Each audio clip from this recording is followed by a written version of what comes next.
Hey guys, welcome to Box Office Addict, episode 62.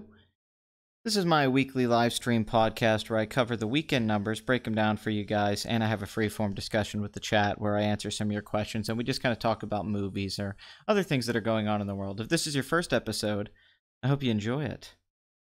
Alright guys, how you been doing this week? I'm sorry that this is a later than usual episode. I know I typically get this done around like 4 or 2. And today... a lot of it's just been my schedule. For those who follow the channel, you know I've been working a lot, so I haven't had the free time to be doing this at my own convenience. But today, usually I would do the show earlier, but I had a lot of things I had to get done today. I had to go buy a lot of stuff, and I had to go do laundry, and it just took up a few hours, and after that I got to go work for 5 days. But I've kept up with Box Office Addict, even though my other video output's been very low. We're down to about 2 reviews a month. Sometimes 1. Still, it shouldn't be too bad though. I do plan on getting more reviews out there and more live streams. The job's fine. The job's very hard, but I'm getting paid very well. I like all of my bosses.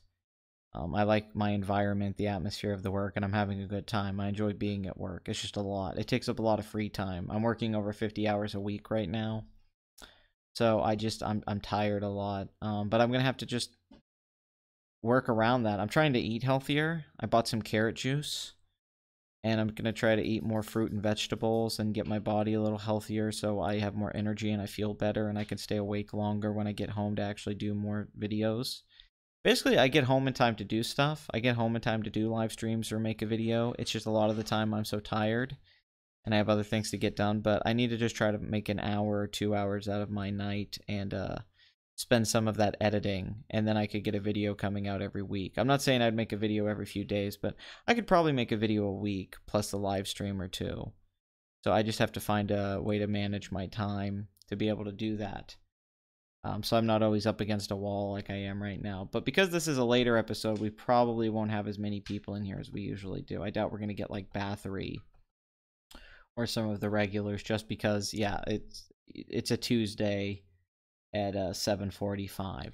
But this is a special episode because I'm going to be doing something that's been requested now over the last several weeks since he first put up the video. I'm going to break down and I guess critique or give my reaction to the Patrick Willems video about Star Wars The Last Jedi and why it's great, him explaining it to his parents and thus to us, the audience. I know that Mahler and Wolf did a 5-hour live stream on this. I did not get to listen to it, so I don't know what they have said, but I'm assuming it was a very entertaining show. But yeah, I'm excited. I was gonna do a separate video on this where I did a parody of it, where I reviewed like Batman v Superman or something and said why it's great and used all of the same points that Patrick makes because his points are horrible. It's a horrible video. And I was going to do that, but I've decided I was just gonna do it in this live stream. Maybe Terrible Lizard will slap something together, who knows. Or I might still make a separate video where I do a parody if I get some free time. I could definitely do a parody of that. And I have a lot of ideas for that episode, how to frame it. And but people wanted me to react to it, so I guess that's what we're going to do in this video. I'm going to cover the box office. This is going to be a very formatted show, and then I'm going to go look at Patrick's video, and that's it. That's the episode. There isn't going to be a lot of tangents or discussions on things like there usually is, unless I get a really interesting question or super chat, obviously. And hopefully this is an entertaining show. Hopefully we get through it together. But let's see where we're at. We're about 6 minutes, so we're not doing that bad. I would say 850 million might be a little high for Captain Marvel, but I mean it could make that. I think some people might be overestimating it, but I could be completely wrong at the same time. I would say right now people should be a little bit more conservative. Yeah, stop drinking soda, bro. Soda's gonna kill you. Soda's gonna kill the fuck out of you. I know. Alright, let's get the display picture up. Let's get rid of Kanye. I'll miss you, Yeezy. May you come back in 3 days. Yes, rip Gary Kurtz and Al Matthews. Yes, of course. Very upsetting. I don't know who that is, but sure. I definitely need to upgrade my computer. I need to have a much better system set up right now for all sorts of things, but one for live streaming, editing, gaming, I mean, just everything in general. I think things would work better.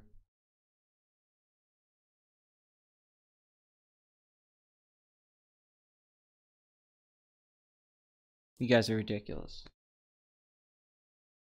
Alright, hold on one second. Alright. You guys ready to get in the box office? You ready to do this? Get analytical here, bitches. Get the show down the road. Okay, we'll skip a lot of these because they're not worth mentioning or they've been covered. Let's start with Ant-Man and the Wasp, which I did not click on. My bad. Okay, Ant-Man and the Wasp, 270,000 this weekend, 215 million domestic, 620 million worldwide. That's a very successful movie, probably $150 million budget. I'd say it performed about what expectations were. It looked like it was going to underperform for a few weeks, but it's come around. Now we'll look at Mamma Mia, which has made 120 mil domestic. That's about 24 million less than the original. 388 million worldwide. That's a little bit more than half than the original. Made 609 million, but still, this should make 400 million worldwide on a $75 million budget. So I don't think they're going to be too worried. Let's check where Alpha's at worldwide. That was last week was, I think, at like 60 something. So 73 million worldwide on a $51 million budget from one of the Hughes brothers. The Incredibles 2 will now officially be near Frozen. I don't think it's going to pass Frozen's $1,276,000,000. I think Frozen's going to keep the biggest animated film. But it's still going to pass $1.2 billion. It's the first animated film since Frozen to do that. That's the only animated film besides Frozen to do that. It has a better domestic total, 606 million. It just doesn't have that 800 international total Frozen had. But you know, you look at the Ice Age movies. There's a lot of there's particular animated films that blow up internationally. Incredibles 2 isn't a failure at 590 million, so it will pass 1.2 billion. I'm assuming this film cost $200 million. So overall, this is a very, very successful movie. Yeah, I did hear that about Bunty King.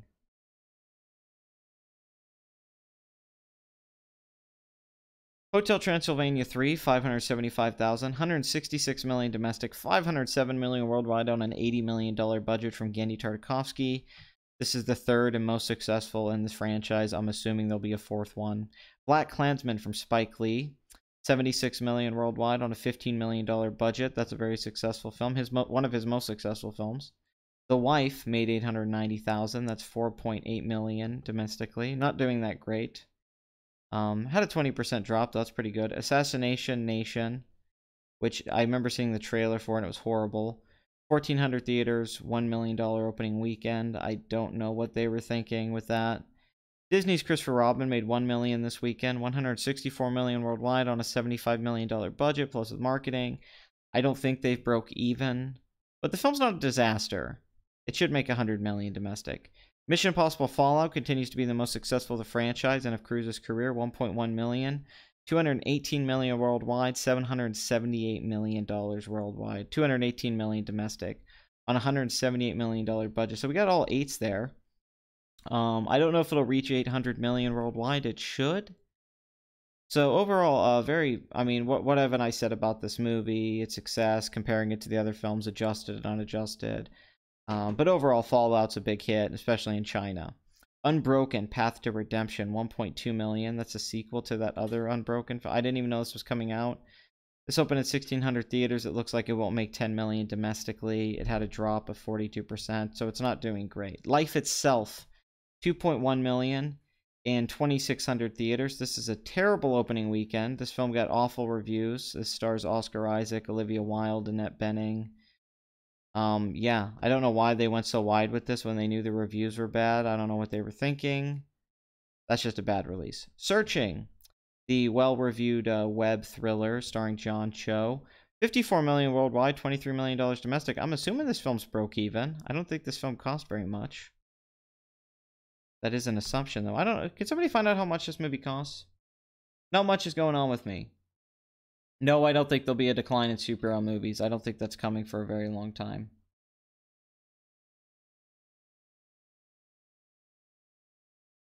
I don't know, for a decade, people are saying the current pace and success cannot be sustained. I mean, yes, it can't be sustained forever, but people keep saying that to me. They've always, I mean, I remember when I was a teenager, people saying, well, this won't last.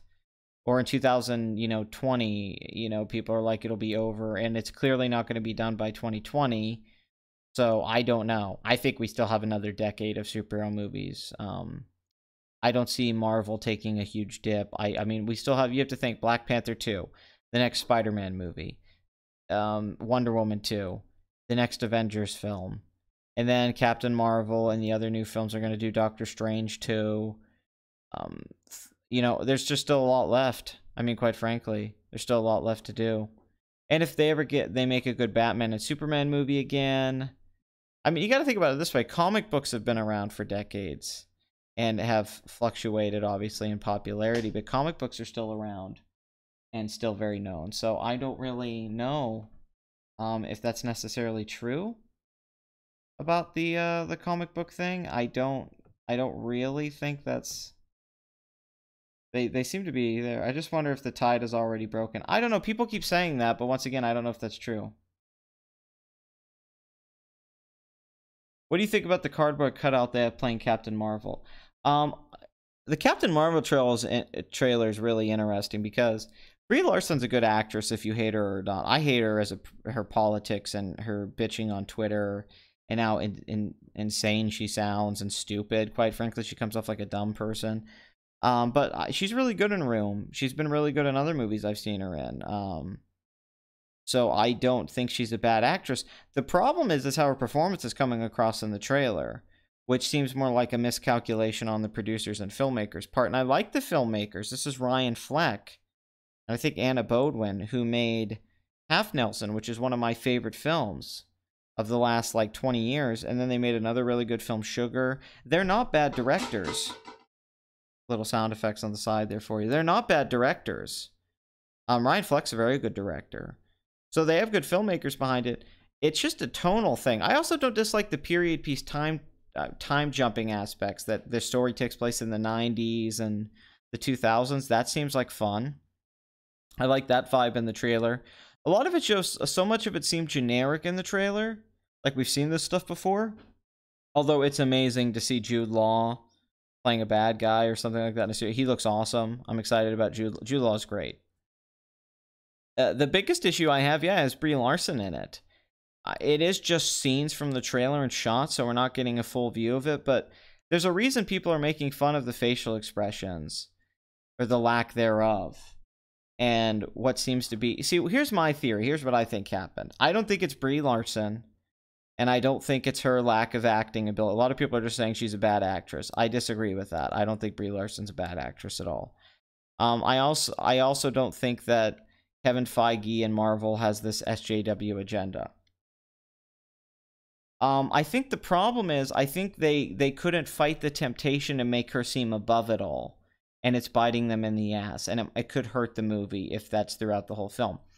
I think they thought to themselves, we have to make her like God, like such a badass that she just has to seem like this is nothing to her, to be in boot camp, to be in boot camp, to be a superhero, to meet Nick Fury, right? So we don't see a lot of her smiling and laughing. It seems to be the choice was a stoic performance, which you would think like a Ryan Gosling, let's just use an example, excluding Half Nelson and some other movies, but Ryan Gosling in something like Drive, right? It seems to be the pitch of the performance, or the new Lance Armstrong movie, is they want her to be like a stoic, quiet character who contemplates their decisions, is more of a presence. That seems to be the kind of performance they're going for, the pitch of the performance. So a lot of that I don't put on with her. I don't think it's her totally. I think they told her to play it that way. Where you think about Steve Rogers, he sort of has that side, but Chris Evans also has a lot of personality, and he smiles and laughs and has fun. I think it was a tonal decision. They just couldn't fight it. They had to make it seem like she was just so above all of this and everything was below her and she could accept any challenge and she's such a confident badass. They might have stripped out some of the humanity that could have come out of the performance, which is a very key factor to Marvel in the comics and in the movies, is the humanity you feel from the characters. Even if you don't totally love the plot or the action scenes, usually you can feel like a connection. There's something kind of at least alive somewhat about their movies. There's a lot of construction and artificiality when it comes to the way the films are kind of put together and formatted, the structure of them, and you can feel that. But what usually happens is that it's a cast and just some fun dialogue and chemistry kind of overcomes those issues. This might not be the case in Captain Marvel, though. The problem here is we might get the first Marvel film in a while that's clinical, where we're getting all the Marvel formula, we're getting a little twist on certain aspects, but the problem is because they make their character such a focused, let's get this beat by beat done, and she has to stay calm in these really insane situations. They might take some energy away from their film and takes away some of the personality that it could have, and it might come off more bland than your typical Marvel film because it wouldn't have personality. Even if it does in the visuals, maybe it will in its period details. And maybe the supporting performances will be really big, so her performance needs to be small. But I did not like it in the trailer. I mean, she doesn't have any... It comes off like she's never acted before. Now, there's another question we have here. Maybe you can be a really good actor in an indie film drama, but you don't have the chops to be a superhero, to sell a moment that's silly and stupid. There are different types of actors. This is also a big debate that people don't want to have. Just because you're good in a drama, gritty film, naturalistic, doesn't mean that you can go over and really carry something that's more pulpy, that's more, you know, it's a different kind of performance. It's what Harrison Ford can do in the movies he's in and what Daniel Day-Lewis can do, and there's different types of actors. So maybe Brie Larson is good in dramas and being natural, but then when she actually has to like have a presence and just rely on physical gestures, like with Arnold Schwarzenegger, he wasn't a great actor, but he was a great movie star. She might not have that ability. Maybe that moment with the hands at the end of the power, it doesn't really well, but she might just not have the chops for it. Maybe she can't sell it.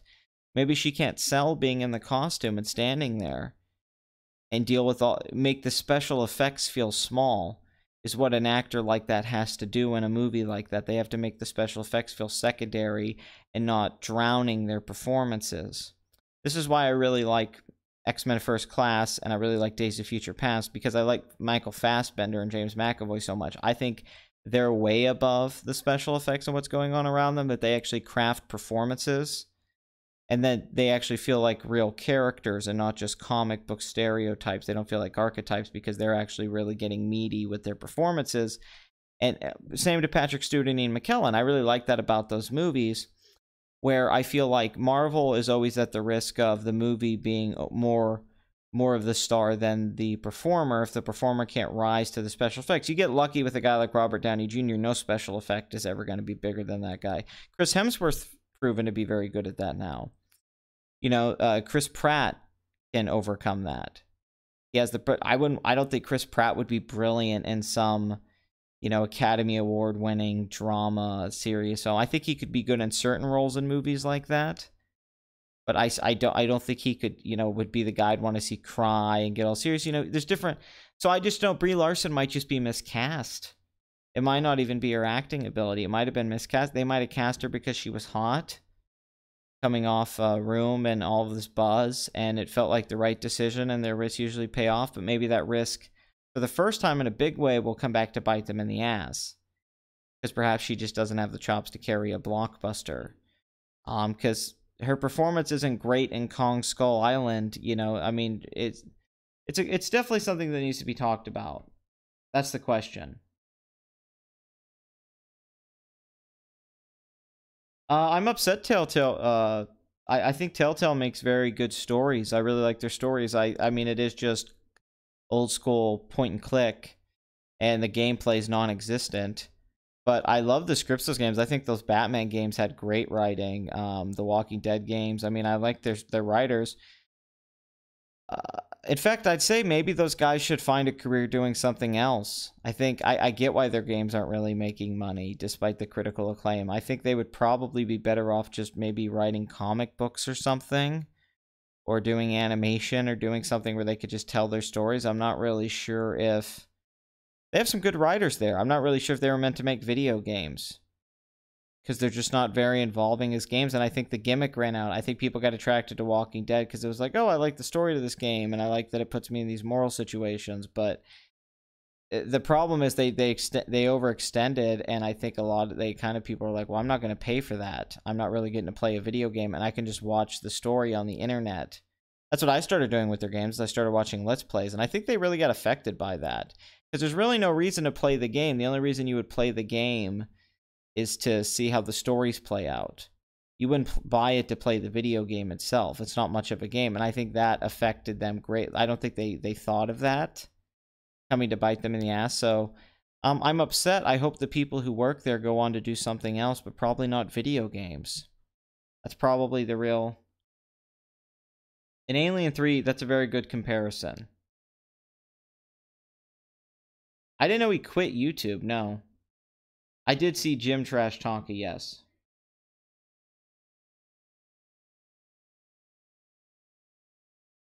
Yeah, you know, you would think The Last Boy Scout would make you like the best screenwriter ever, but apparently not.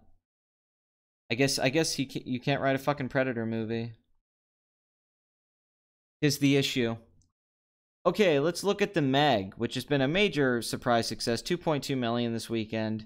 The film was made 140 million domestic, 517 million worldwide on a $130 million budget from the director of Cool Runnings, starring Jason Statham. This is a major success for Warner Brothers. I'm assuming there might be a sequel in the works. Just because they make a sequel out of anything that makes $1 nowadays, so don't roll it out. Thank you for the $5 super chat, by the way. I appreciate it greatly. People are saying Sargon quit. There's probably not a great movie in there somewhere. Typically, if a movie's this bad, it was at fault from the beginning. You know, they didn't crack something and figure it out in the scripting stage to the pre-production to the actual filming. Tonal issues were wrong. Dialogue choices, thematic choices, aesthetic choices. And it kind of falls apart. The way you get a good movie or a great movie is essentially a bunch of good decisions are made. And they're not just broad decisions. They're not just why the story is good, why the themes are good, why the pacing is good. It's a lot of factors, because a bunch of great broad decisions help you make very good little decisions, right? So let's say you're making The Godfather. The first good decision is adapting The Godfather into a movie. Okay, then you get Francis Ford Coppola. That's a good decision, even though you don't have a lot to go off for him to direct that kind of movie. But then his choices with it and the screenplay with him and Mario Puzo, those are good decisions. Casting Marlon Brando, Al Pacino, James Caan, right? The list goes on. It's an amazing cast. Abe Vigoda even. Those are a bunch of good choices. Then within every scene of the movie, there's good decisions made. It's not just, these are all great decisions. They reinforce great little decisions, like where you place the camera in a scene, any given scene. What costumes characters are wearing. The lighting by Gordon Willis. It's a series of good decisions. So when you're watching it, you're consistently getting a sense of quality because good decisions were made in a micro way. Micro decisions, right? It's like this pitch of this line of dialogue with this turn of the camera and the way that the scene plays out, the mise-en-scene, the way it plays out is a bunch of really good little decisions. The way a character smirks, the way the character uses their eyes, right? All the things, the blocking was well chosen. So it's a bunch of good decisions, and that's what makes a movie feel smart and involving, and a story feel connected and flowing, is because somebody actually made good decisions, and they really thought every little detail out. The details feel as fleshed out and as interesting as the things that you're noticing very much on the surface level and in the wider scope. A bad movie typically is a movie that has a bunch of bad decisions. It isn't just that the movie itself was a bad idea, or that maybe they had a few bad ideas brewing, but that they kept making bad ideas. They didn't come up with good ideas to counter the bad ideas. So bad things just keep piling up because you don't have a source to pull from, the original good idea that inspires you, that you keep connecting other ideas from. You're not getting that. So a bad movie typically is a series of bad decisions. One or two bad decisions I don't think is enough to make something this terrible. I think there had to be structural decisions that were poor, production issues that were poor, and even on the collaborative level, some of the actors... God damn it, what a fucking idiot. Okay, and some of the collaborative fucking decisions and other things going on were bad. I would definitely go on Mahler's podcast, but Mahler would have to invite me. AVP was not edited well. What the fuck are you talking about, Madcap? Go shove a dick down your throat, you moron. Yo, Blood Money, what the fuck? Why are you calling during a fucking box office addict, you idiot? Who told you that you could live stream with men? You cunt? You fairy? Listen, Blood Money, I don't care whose dick you're sucking, okay? I don't care who you're fucking. I don't care what you're doing, whose nephew you are. Okay? Never call a guy until you know the shot, okay? Until you know the score. But I guess you wouldn't know. You've never done it a day in your life.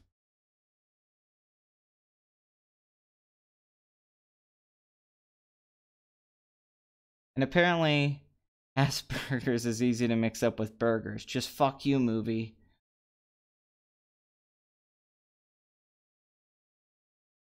Mike and Jay almost could not believe The Predator was made by Shane Black. They almost wondered if it was a sick joke from Shane to the XX. Possibly.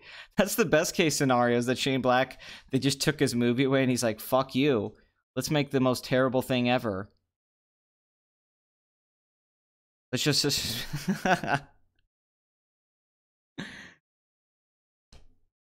Yes, I got a call, yes. I did elaborate on why I didn't like Dead Poets Society. That was part of a rant. It's not like I just said offhand I didn't like Dead Poets Society. I went on a whole rant about Dead Poets Society. I also say I didn't hate Dead Poets Society. I just have grown with time to not love it like I did when I was young, and I have a lot of problems with it now.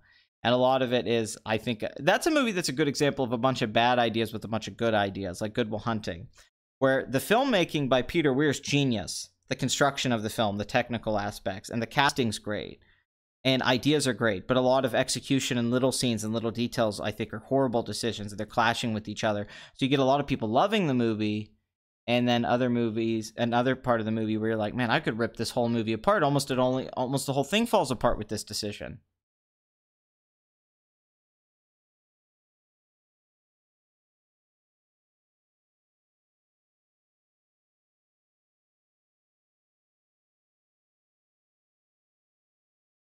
The Garden State thing might become its own video. I'm thinking about working with Terrible Lizard on that because of his editing acumen. I really want to do that Garden State as a horror movie thing. Here's the comedic aspect of last week's episode where I ranted about No Country for Old Men's ending and the way it just kind of fades out, and then The Sopranos, and then my live stream fucking ended like that, fading to black. It was almost like I planned it. I couldn't plan something that funny. It wouldn't even occur to me, like, I should end it in the way that I complain. That's not good. That's not good storytelling. And then it did. So that was fucking hilarious. He did almost direct Death Note. Yes. Garden State does have nice editing flow. You're very correct about that. That's very true. Garden State does have very nice flow and it is well put together. What does Blood Money do? I'm so confused about Blood Money right now. Did you get hit in the head or something? Why are you writing like this? You're writing like you don't know what's going on in here. Hi everybody. I saw the Predator too. Ugh. No, dude, you were watching How to Catch a Predator. You got the two mixed up.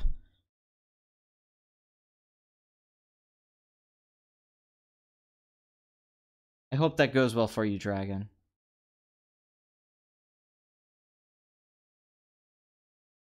Oh, Requiem is worse. I mean, there's no question AVP Requiem's the worst film in the frame. I mean, no question.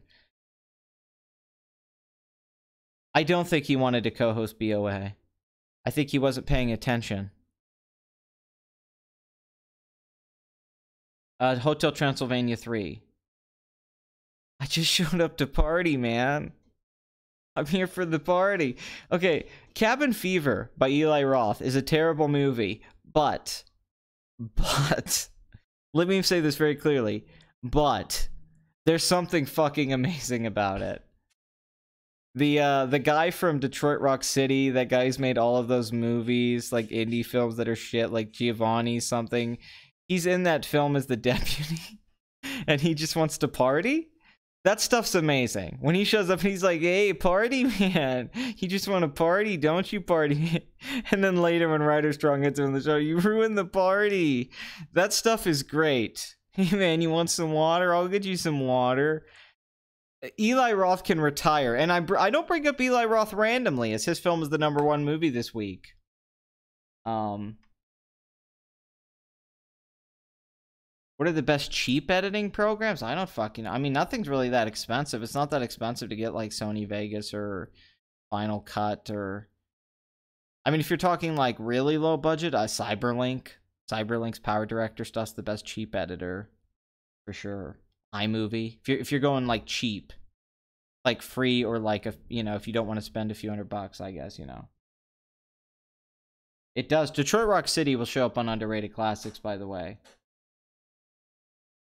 I don't know how Eli Roth got this movie and how it happened. I don't fucking know. Fahrenheit 11/9, $3 million. Not a great opening weekend for a very well-reviewed Michael Moore film in Trumpy times. I think they fucked up going wide with this. I think they should have went limited release with this and let the word of mouth build. Because the majority even of this box office came from cities like LA. $3 million in 1,700 theaters is not good. Even though it's a documentary, a lot of documentaries have done good this year. Won't You Be My Neighbor, Three Identical Strangers. Now, if you look back, Michael Moore had a very successful career. Fahrenheit 9/11 made $177 million when you adjusted for ticket price inflation. That's $119 million domestic, $222 million worldwide on a $6 million budget. Very successful. Bowling for Columbine made $21 million and $58 million worldwide on a $4 million budget. And my favorite film of his, which I still think holds up, Roger and Me, was a very successful movie. Especially, I mean, it made $6 million, but the film really didn't cost anything. And then, of course, Canadian Bacon, the big one. But he had a good run there. Bowling for Columbine, Fahrenheit 9/11, Sicko. Capitalism didn't do as well. I just think, I think a big mistake with this one, God, Capitalism cost $20 million. Shit, that's insane. I think they definitely shouldn't have went, because you got to think they have marketing in this. I mean, they have to have over $20 million in this movie, if not more. So, if not more. But there is a lot of more, isn't there? Michael Moore looks like he's eating himself constantly and gaining more size, like he's just a self-consuming being. He did make 2 very good propaganda films. I agree with you. They are not good journalism. They are not good documentaries, but they are great propaganda and they're very funny. Roger Me is a very good piece of propaganda. It's a good thing to watch to learn how to make propaganda. And it's very funny.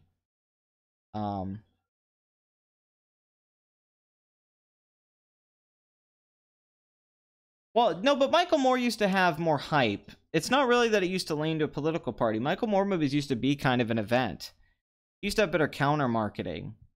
I mean, at one time Michael Moore was quite a celebrity, especially in the 2000s and in like late 90s. But I would say, yeah, you're right. He burned out. I mean, I don't think he has near the following he used to have at all. I don't remember you, Alex. I'm sorry. I apologize. That's a good point, Brian. I do like Canadian Bacon. Unsubscribe all you want, DJ. Yeah, this is turning into a BOA reunion, isn't it? As much as I hate Michael Moore the person and a lot of his stuff, I do think he is a good craftsman. His films are very well crafted. They're very well edited and put together. They have great pacing. They have good bits. He comes up with good bits. You can't deny that.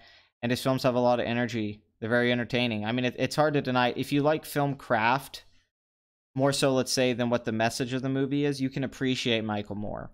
He definitely knows how to make a movie. Or an essay, if you will. And he's good at it. I mean, he's really good at it. He's been inconsistent, to say the least. But I'd say all of his films have stuff that's worth watching, that's worth consuming on some level. And don't get me wrong, I don't agree with Michael Moore's politics whatsoever. I don't like Michael Moore. I want to make that clear. But that does not mean I think Bowling for Columbine is a terrible movie, even though I don't agree with the message, whatever the message is, because he doesn't have a fucking message in that movie. He just asks a bunch of questions. I think that movie's filled with great little cuts and little wonderful little things, you know, and that you can't. I just like the tone of his movies too. There's something kind of relaxing about them. The way that he simplifies really complex issues down to like almost a childish point of view, and then finds humorous ways to kind of twist things to a bias. I think that's very funny. And, you know, he has, the way he basically does a long monologue to images, montages, and is able to put that together. It's very impressive. He's definitely talented. Yeah, you have to separate the artist from the person. That's with him especially. Wild Smile's taking over Sargon's This Week in Stupid concept. You might co-host if you ask him. Yeah, I don't think that's going to happen. I don't think he'll put me on This Week as Stupid. Have you ever heard of the movie Heart of Glass? Yes. Well, the Charlton Heston scene's just so bad because of... I mean, he claims he didn't know Charlton Heston had, like, Alzheimer's, and he claims that when he went there, he wasn't aware what was going on, but that is the most gross scene of the movie. It's a gross scene. When he goes to Charlton Heston's house, and the way that he edits that, and then he puts the photo of the little girl out there, it's disgusting. It's very it hurts Bowling for Columbine in a big way, because a lot of that movie, I think, just works.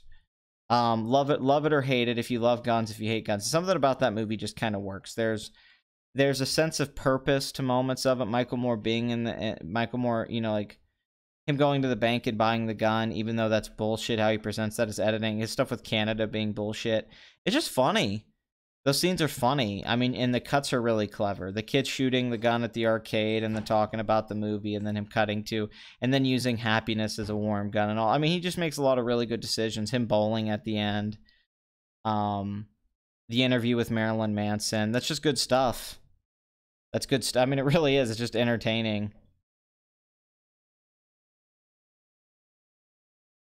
Oh, he's making his own version of it. My bad. Oh, yeah. No, I agree with you. His stuff's very heavily edited and deceptive. Completely. I mean, it's propaganda. I mean, it's not even an opinion. That's a fact. Michael Moore is a liar straight up. And, but, you know, you have to look at some of the stuff about that movie that's really good, that's really fun. And Roger and Me, I think, is the one that holds up because Roger and Me, he does the least amount of lying. You know, and it's genuine, and it's his first time doing it, and it's not like he has as much confidence, and he's not going for as broad as a scope like Fahrenheit 9/11 or Bowling for Columbine. It's much shorter. It's 90 minutes. Like, the part where the chick kills the rabbit, there's just a lot of humanity in that movie. Also, more so than a lot of other films in the late 80s, which feel a little commercialized about it. He actually captures the 80s pretty well. And capitalism in the 80s and the zeitgeist of the time. He captures it pretty well in Roger and Me. It's a nice time capsule of the late 80s. Watching it nowadays, it kind of looks back. You're like, yeah, there's insights here that are pretty accurate to how people at least maybe felt at the time. And you know, despite what his way of being simple-minded, you know, Roger and Me still ends up being just a really impressive movie. It still ends up being a really funny, original kind of film that's different from a lot of things that were coming out in the late 80s. So I really liked that movie. Everything else, there's scenes I like and don't like. With time, I used to really like Fahrenheit 9/11. I don't, you know, but as anyone who follows this channel knows, my politics don't line up with Moore's, though.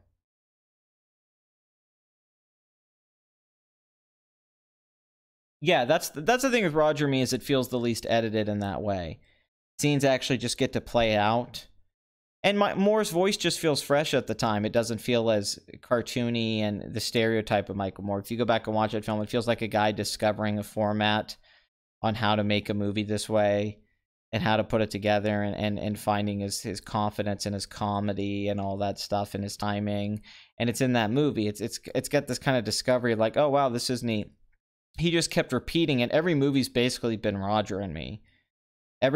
You know, Bowling for Columbine is Roger and Me. So is what he's trying to do. But with the first film, though, you know, it is fresh. It is him doing something different. So I give credit to that. It does hold up. Roger and Me does hold up really well. Surprisingly, because it's very critically acclaimed, very popular movie, and then his other films became like way bigger at the box office. But you go back and watch that film, you're like, yeah, this is a good little movie.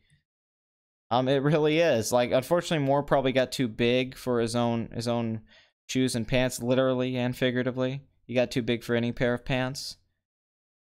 But you know, he's yeah, he has talent. I mean, you can't. That is something. If I have to be objective with myself, Michael Moore has a lot of talent. Unfortunately, he uses his talent for evil. That's an unfortunate thing. If he could be less biased and actually make movies that attack both sides equally, if he could make a film about something else, not politics in the country, maybe he could make a film about something that we don't give a shit. If he did something more like Penn and Teller's Bullshit, I think he could have honestly done something really good. I think he had potential to like make, like how Penn and Teller talk about Walmart and all that. I think if he would have taken a balance like that, I think he could have done that. What's Michael Moore's worst film? That's a good question. Out of his main series films, I mean, probably Capitalism. That's probably the worst one, or Sicko. Although I don't think either one of those films are terrible. I don't think they're as good as Roger and Me, The Big One, Fahrenheit 9/11, and Bowling for Columbine.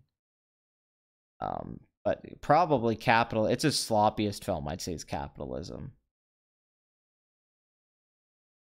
I mean, I'm sure Iron Man 3 is better than, I mean, yeah, sure. Yeah, I don't know. The Big One definitely is meandering. No question.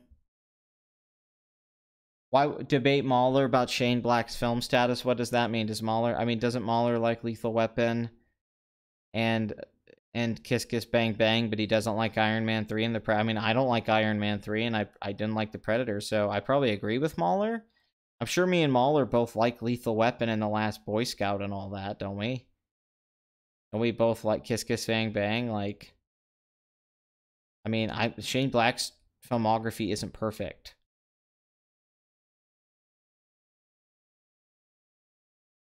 Any thoughts on how people like to use Canada as an example of why the U.S. should embrace socialism and have free healthcare? I mean, that's such a simplified argument. I mean, it's hard to go into. I mean, I'd have to talk about the differences between Canada and the U.S., the myths about Canada as opposed to the U.S. you don't know about, the quality of healthcare compared to Canada and the U.S., the cultural differences. I mean, there's so many things to go into. I mean, that isn't... Basically, to simplify it, I'd say both sides. There's a point to be made about healthcare in America needing reform. Maybe not universal healthcare, but there's a point to be made about that. And other places you could look at and say maybe we could take things from this system. And people also overpraise and oversimplify how utopia as Canada is as a place with this medical care and living in Canada. So it's like anything. It's not as simple as people like to make it out to be. It's actually a really complex conversation. Healthcare is not a simple 1 + 1 = 2 type thing. To actually break it down, I don't think there is a perfect healthcare system anywhere. I don't know if anyone has the perfect answer to healthcare. I have my own personal way I wish healthcare would go, which would be more like car insurance. You could pick the kind of insurance you want to pay, but like I said, I don't think any system's perfect because you have a lot of factors to include. You have to include what do doctors feel they are owed and how much they make. Do you get better doctors with a free market where there's competition to make more money? Beyond that, is there more incentives going one way or the other? I mean, that's the thing. There's a lot to discuss economically, but you have to happiness, the social aspects of it, medical science, technology. Where I mean, there's so many things to go into about it. Quite frankly, there's so many negatives and so many positives, and then comparing one culture to another culture, one country to another country, you have to go into a whole bunch of other factors. You have to go into population. You have to go into immigration. I mean, that's the problem with it. You know, you can't just say, well, discuss it. I mean, that's one of the problems with Michael Moore's documentaries, is he takes these things that are very complicated, like gun control, like healthcare, like 9/11 and George Bush, and then says, I'm going to try to simplify it for laymen with my very skewed perspective. Instead of giving you a film that could be complex, where you kind of lingers on, you're like, I don't really know what to feel, but that gave me some insights. Michael Moore's trying to get you to feel the way he does. It's emotional manipulation. That's what it's all about with his movies. Because the intellectual, logical argument that he could take would take far more work, and it probably wouldn't be as entertaining, quite frankly. It'd probably be a more boring film, if I'm being honest.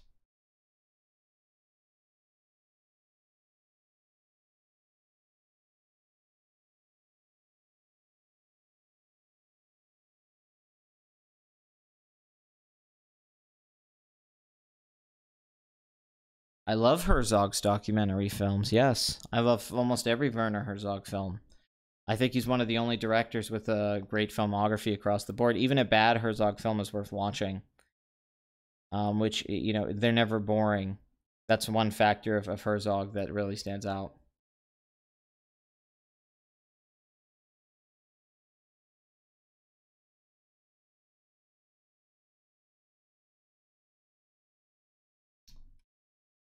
Yeah, I don't know if that Ryan Johnson trilogy is happening. I'm going to go with no.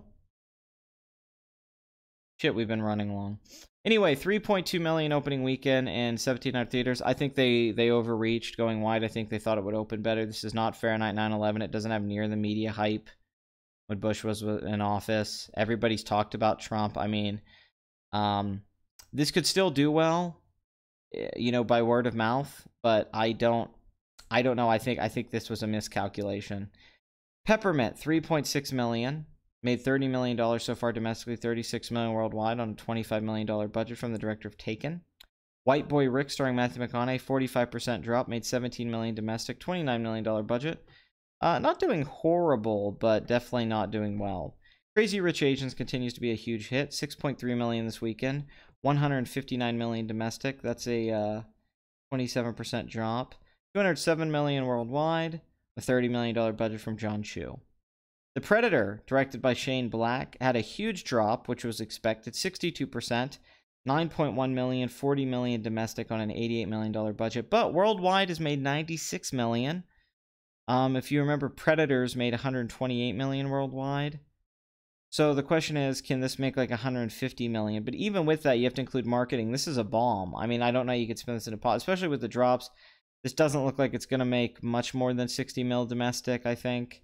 It's not going to reach its budget, and worldwide, I think it's going to have a hard time reaching 200 million. So after a really disappointing opening weekend, it's not building up momentum, it seems, after that. So it is. Brick is a good movie, definitely. There's no question. Brick's a good movie. I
Did that work? Did that fix it?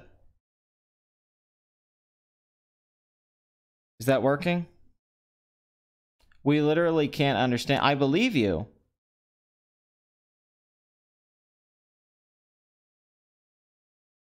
Is this working now? Can you guys let me know? Sorry. I didn't know you couldn't understand me. I thought it was just higher.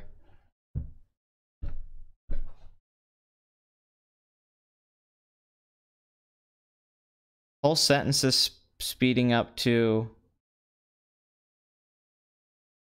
It's working? Okay. It must have just been the microphone. The microphone must have just fucked up. My bad. I don't even know what I said before it started fucking up. Thank you. Thank you for letting me know, bitches. Oh, great. See, I have to do it with my girlfriend. We're having sex. Sometimes, like, is it working? Is my dick working again? It does the same thing, so...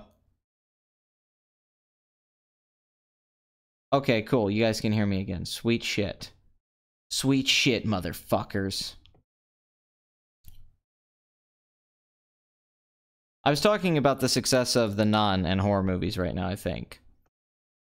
Okay, A Simple Favor, directed by Paul Feig, 36% drop, $32 million domestic, starring Blake Lively and Anna Kendrick, $43 million worldwide. Probably not a big budget film, but it's definitely not like a breakout hit. Should make 50 mil domestic. We'll have to see the international box office. Doing okay. This is his best reviewed film in a while. Certainly better reviewed than Ghostbusters. But I'm never watching this movie. You're right, I have no girlfriend. She's made up. I was talking about Brick. Oh, okay. Shut. I talked about a lot after that. Well, I guess fuck that, huh? Guess that's just ending, no satisfaction. Been having so many mistakes these last few streams. So it must be up with my connection or computer. Had the stream just die on me last week, and then audio issues. Never had that for like 60 episodes, so something's fucking up. I'm definitely not going to go see it, Madcap, sorry. I'm not going to go pay to see the movie. Your super chat. Let me go up and look at it. Alright, let me check it out. Imagine if Shane Black directed Infinity War. I don't want to imagine that. No, thank you.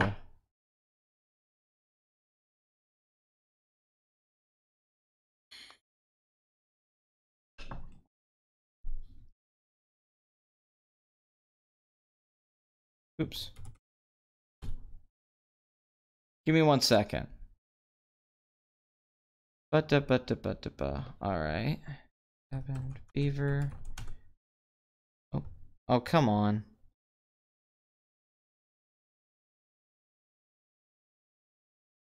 Party comp? Here we go.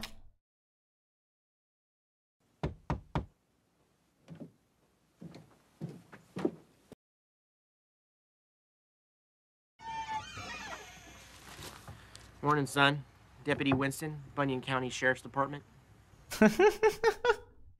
With Ryder fucking Strong, the greatest actor's name ever from Boy Meets World. Ryder fucking Strong. Oh, I love his parents named him that. Hi. Hi, what can I do for you? I'm out patrolling my jurisdiction, and I heard there was a lot of commotion here last night. I just want to know what the story is. Yeah, sure. He was a mess. Okay, well, I'm about to report this. Yeah, no, totally. My friends are out looking for a neighbor right now, so we could actually call you. We don't have a phone in here. Yeah, it's because everyone uses radios. That's what I use. What? Did Eli Roth write that? No, it's because everyone uses radios. At least that's what I use. And Quentin Tarantino loves this guy. And thinks he's a genius. Oh, man. Well, yeah, you know, we were drinking. And then this guy came along and he tried to break into the cabin. We had no choice but to get rough. I mean... We had no choice but to get rough. I feel awful, but he was going crazy. He smashed into our car and then he wouldn't... Oh my god, how do you even shoot this? What sucks too is this actually isn't badly lit. Or like shot. Like that isn't a bad looking shot, but oh my god, the acting, the delivery, and the lines. We had to hit him. I mean... And so, we had to hit him. Hey, you know... Hey, man. I told you. Alright, I'm gonna make a report. Don't worry about it. He ain't gonna come back, man. Hey, man, don't worry. I told you. I was gonna make a report, man. You won't come back. Don't worry. You guys scared him away pretty good. I ain't gonna let him ruin your fun, alright? This guy, what I love about this guy is he's so dedicated to the party. He doesn't want the party to get ruined. He doesn't want to save these kids from anything that could kill them. He doesn't want to, like, do any real police work. He took his responsibility as a cop 100% as a way to keep the party alive. And even if in reality parties kind of suck, right? Like parties are more like that scene in Superbad. This guy represents the idea of the party. It's almost like metalheads. Most metal sucks, but the idea of metal is fucking beautiful. This guy's he represents the idea of the party. Not the party itself, not the reality, but he believes in the party. It's like he has these altruistic ideas toward, or like this grand idea, like a cop who thinks about the law in the super serious way. This guy's like, he takes the party to that serious. Like, he puts his hand on the book and he's like, I will protect the party. I will protect the party. Oh, Space Cop doesn't have anything as good as Party Cop. Well, thank you. Because I'll tell you, my friend's inside right now, and she's pretty freaked out. She wants to go home. What the fuck is Ryder Strong doing in this scene? Oh my god, he's certainly not acting. Holy shit, dude. Like, she wants to go home. I mean, this is high school level acting. This is the kind of acting you see in a high school film with your friends when you go out into the woods and shoot a movie, but Eli Roth got $1 million. We all kind of do. You got a lady friend, huh? You got a lady friend, huh? Look at him, he's so happy. Yeah, I bet you like to party. Oh, till the day I die, this is brilliant. This is brilliant. I bet you like to party. I bet you like to party. I mean, this is amazing. You guys can shit on Eli Roth all you want. This is amazing. And if you look up this guy, he's made like 100 movies. He's made 100 independent movies, this motherfucker. Actually, so dude, this guy's actually a fun actor. He's really good in Detroit Rock City. You know, the score sounds like he went and bought like public domain, like music people use in a YouTube video. Oh no, Cabin Fever's terrible, but Party Cop, he deserves his own film. Deputy, what is it, Deputy Wilson? He's great. With the ladies. Paul? Is everything okay? Howdy, ma'am. Everything's fine. Just go back inside, have yourself a big 40, just party.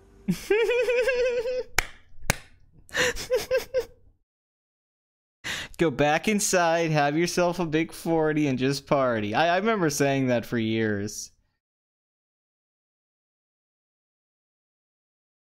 Well, thank you. I agree, Alex. I probably do deserve more subscribers. Thank you. Oh, Noel couldn't make something like Cabin Fever. This would have already resulted in a fight scene. If Noel was shooting this, Party Cop would have punched Ryder Strong in the face, being like, party with that fucker.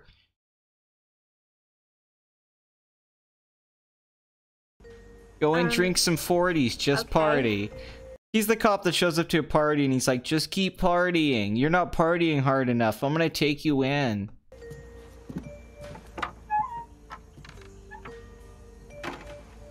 Oh, Daddy, man. Why are you talking about leaving for? You gotta stay and party. Oh my god. You daddy, man. What are you talking about leaving for? That's why we came here in the first place. I'm telling you, man, this is a major party town. Really? Are you kidding me, man? You know what it's like? Like when you go to a new town, right, and you're the new guy? All the girls see you walking down the street. They all know you got 5 pounds of dangling meat. They all know you got 5 pounds of dingling meat. They all know that. That's what girls think when you're the new guy in town. Apparently I didn't know it was that way. I've just learned this from the Party Cop. Why wasn't this guy the main character? Fuck the kids in the woods. Like, is the biggest problem with Cabin Fever, it's the meshes of tone. He's trying to make like a horror movie, a body horror film, a comedy horror movie. He's trying to make an homage to all these different types of movies. Like, it's just a clusterfuck ideas where, honestly, if he just decided it's a comedy, or if he said, I'm going to make this fucked up body horror movie, pick one, Eli. but he's trying to do this tone mesh thing, and he's horrible at it. Even though he knows a lot about movies. Eli Roth actually is very well studied film buff, but filmmaking is not the same thing at all. I think if he had actually just really embraced the schlock of it and stuff like this, I think this movie would be really funny and entertaining. But this is just like the golden little clump of gold in the pile of shit that is Cabin Fever. I mean, it's still a pile of shit. You understand what I'm saying? Yeah, I've heard that theory before. Shit, man, this is that town. It's like when no one's ever heard that theory before. Party up in Wambusa, 'cause my cousin goes to school there. It's like when I go party up in Wambusa, my cousin goes to school. In Wambusa, I know I'm gonna get pussy, man. You know, the girls up there, they don't know I'm a deputy. You know, they don't know what I do. So I know they're gonna party hard with me. And believe me, man, they do. This guy's life philosophy is fucking perfect. I wish all cops were like this. Like, pull you over. Are you partying, man? I better see some partying in there. I better find some weed in this car. I'm gonna take you in. Oh my god. I think the emotional state's amazing with the music. I think it should be playing some metal or something. We need some like Slayer going on with Party Cop. Blood Money, you have to love this, right? This is brilliant. Before you had a badge. Blood Money understands what I'm talking about. This is brilliant. I mean, this is amazing. Yeah, but you know, badge will make you grow up quick. This is better than anything in Garden State. Badge will make you grow up quick. Holy shit, man. This guy's gonna get a number on your ride. You know, I'm gonna put on APB. We're gonna catch this guy, all right? Yeah, you know, it wasn't totally him. We hit it too, but we were just trying to scare him away, you know. Do you think you can get somebody up here to fix it? What do I look like, man? An idiot? I'll have somebody up here by tomorrow afternoon, right? Your top priority. You're the party man. Your top priority. You're the party man. He just immediately loves this kid. He's just projecting all of these things he wants on this kid. He's like, go fuck that girl and party. There's a scene later where Ryder Strong puts Listerine on his dick. Yeah, he should be in another movie, don't get me wrong. But I want a Party Cop film. He's making up the story. It's just too good.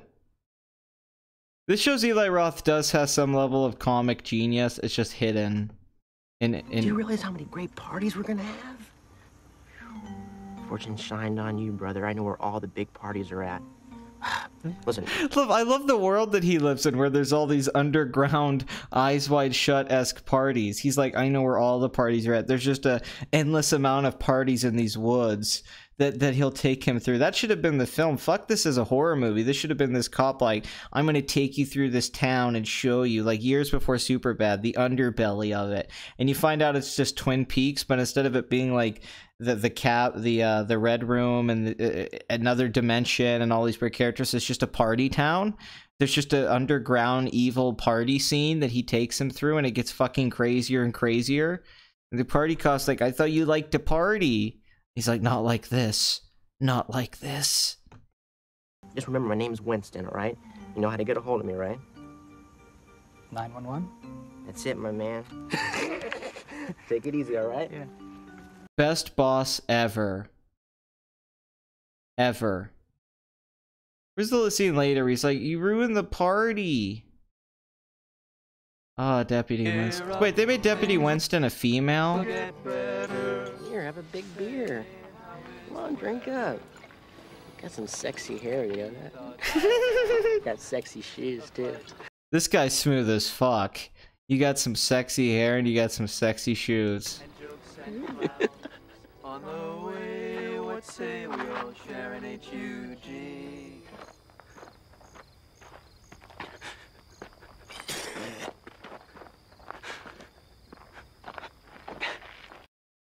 Oh my god, maybe I've underrated this film. This is genius. What happened to you, man?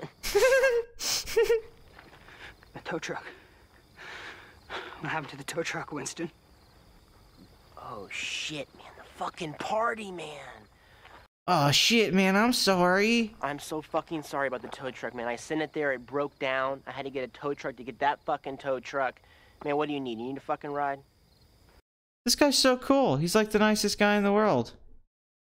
He's like the nicest guy ever. Sometimes you get one great performance in a shit movie like Brad Dourif in Death Machine. Oh yeah, Brad Dourif's always great. Oh, Pasolini? Yes, I've seen most of his films actually. Maybe even all. Sallow and all that. He made my favorite Jesus film. The Gospel According to St. Matthew, I think it's St. Paul. That ride would be good. Winston? Winston, do you copy? Yes, sir, I copy. Yeah, I'm still looking for that. Killing spree. There's 2, possibly 3 casualties already. Do not hesitate to shoot them on sight. Do you copy? Yes, sir. Yes, sir. Can you just repeat that last part, man? I said if you see the kids, you shoot them on sight.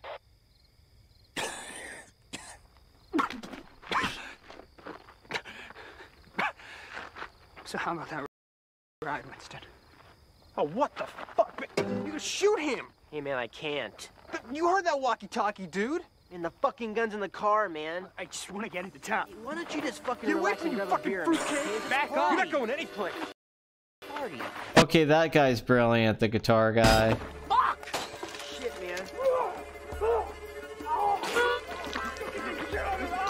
What is going on? Come on, be cool! Be cool!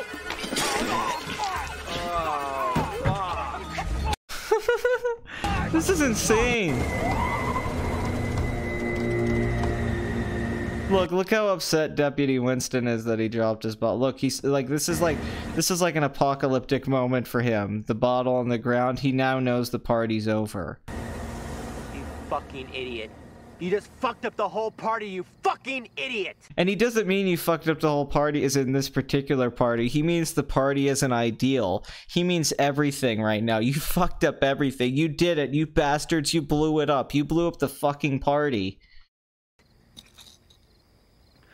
Party's over, Winston. Oh, I bet Eli Roth was so proud of that. Why?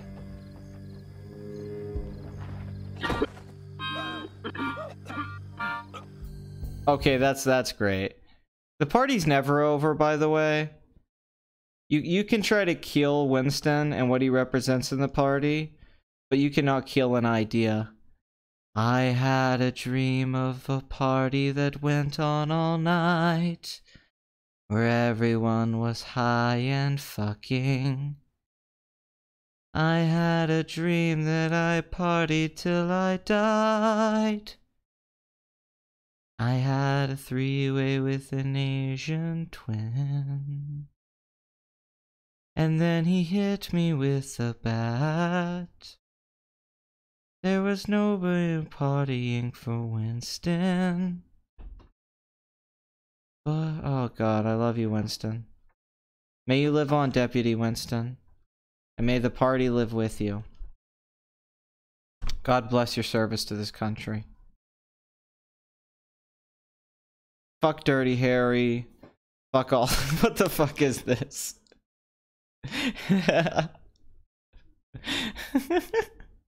Forget Patrick Williams. We're all about the party now. You guys just don't know how to party. You fuckers. Guns in the car, man. Do not hesitate to party on site. I want to see all you partying. Hey, can you give me some water? Thanks, man. Will you get me a beer, man, for the party? Yeah, give me a beer, yeah. Fuck yeah, I'm gonna party. Yeah, give me a Rolling Rock. Give me a Rolling Rock right now. I got a rock rolling in my pants. G-wind, Yeah. Oh, the beer is right there, man.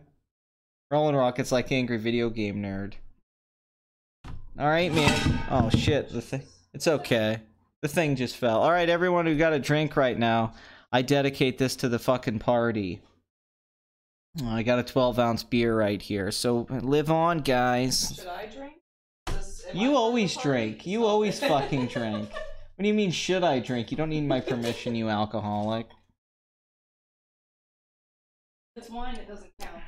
Jesus drank wine. You say that about everything you drink. Jesus drank wine. You're like, it's a whiskey sour. It's better. You're like, oh, it's just I only had 3 tonight.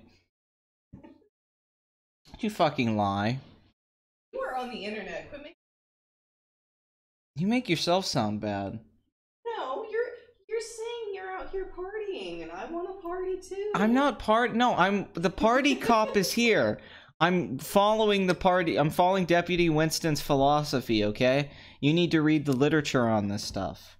That's like you coming in like, oh, you're talking about Socrates. It's like, no, there's a lot more to it than that. Oh my gosh, whatever. You just party. You're pop punk. I'm punk rock. You don't live the party. It's a lifestyle. Just go.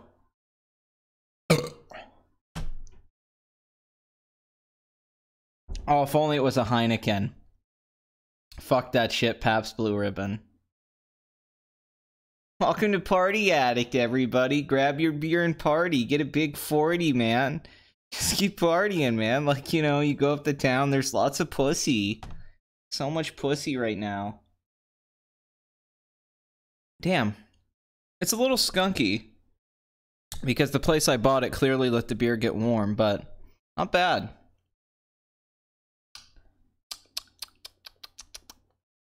Alright, let's get back to the box office. Simple Favor, 10.2 million.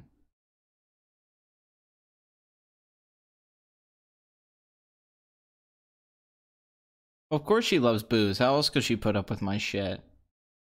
Dragon, will you quit, okay? Quit trying to push me in one direction, you fucker. Seriously. It's like you're reminding me as if I don't see the box office right in front of my fucking face. I can see it, dude. I'm not blind. Okay, I haven't partied so hard that my vision's fucked up yet. I'm just getting started with the party, okay?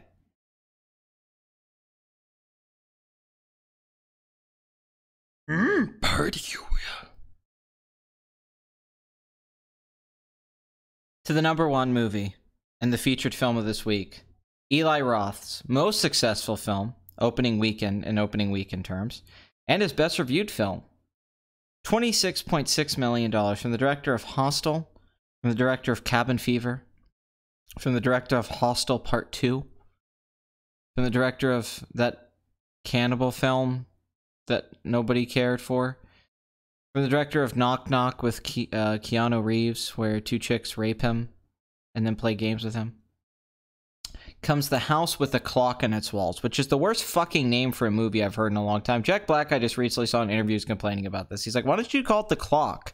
Or The House with a Clock or something. The House with a Clock in Its Walls, which I know was a fucking story from the 70s or whatever, but still, that's a horrible title for a movie. It's too long, it's too many things. House, clock, walls. Why not just call it The Clock? The Clock's actually a pretty good name. Or The House with a Clock. But no, The House with a Clock in Its Walls. Jack Black said he kept telling them, like, do we just change the name? That name's horrible. How did Eli Roth make this movie? How did Eli Roth make this, like, children's fantasy book movie? What the fuck is going on? What is this?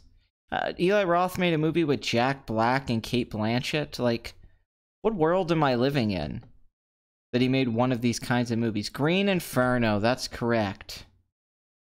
That's absolutely correct. I don't know how many drinks till I get drunk. I guess we'll find out, won't we? We'll have to go one at a time until we get there.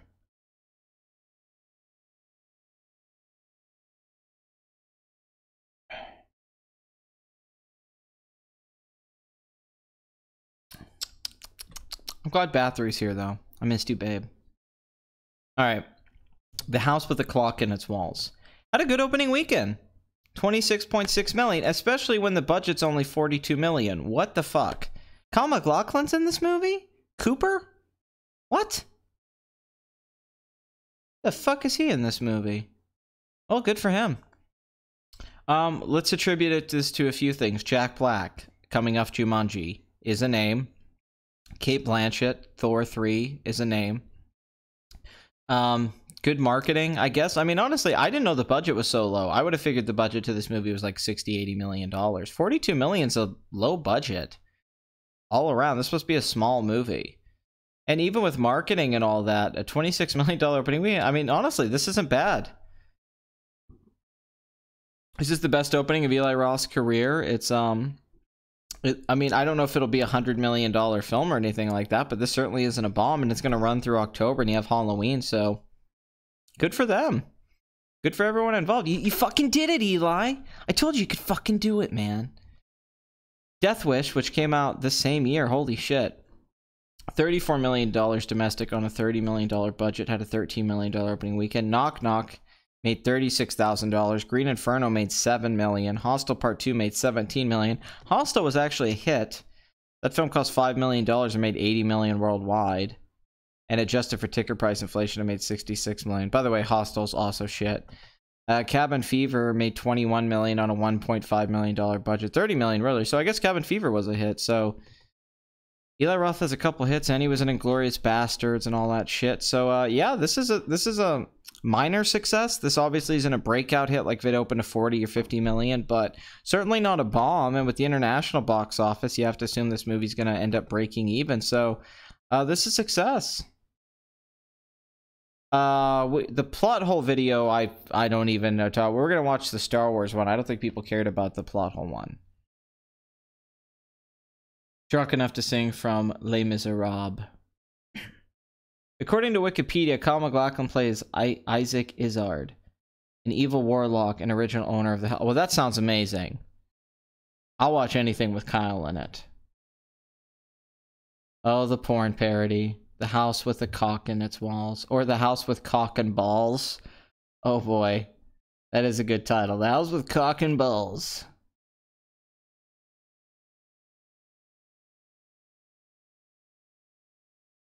Damn good beer.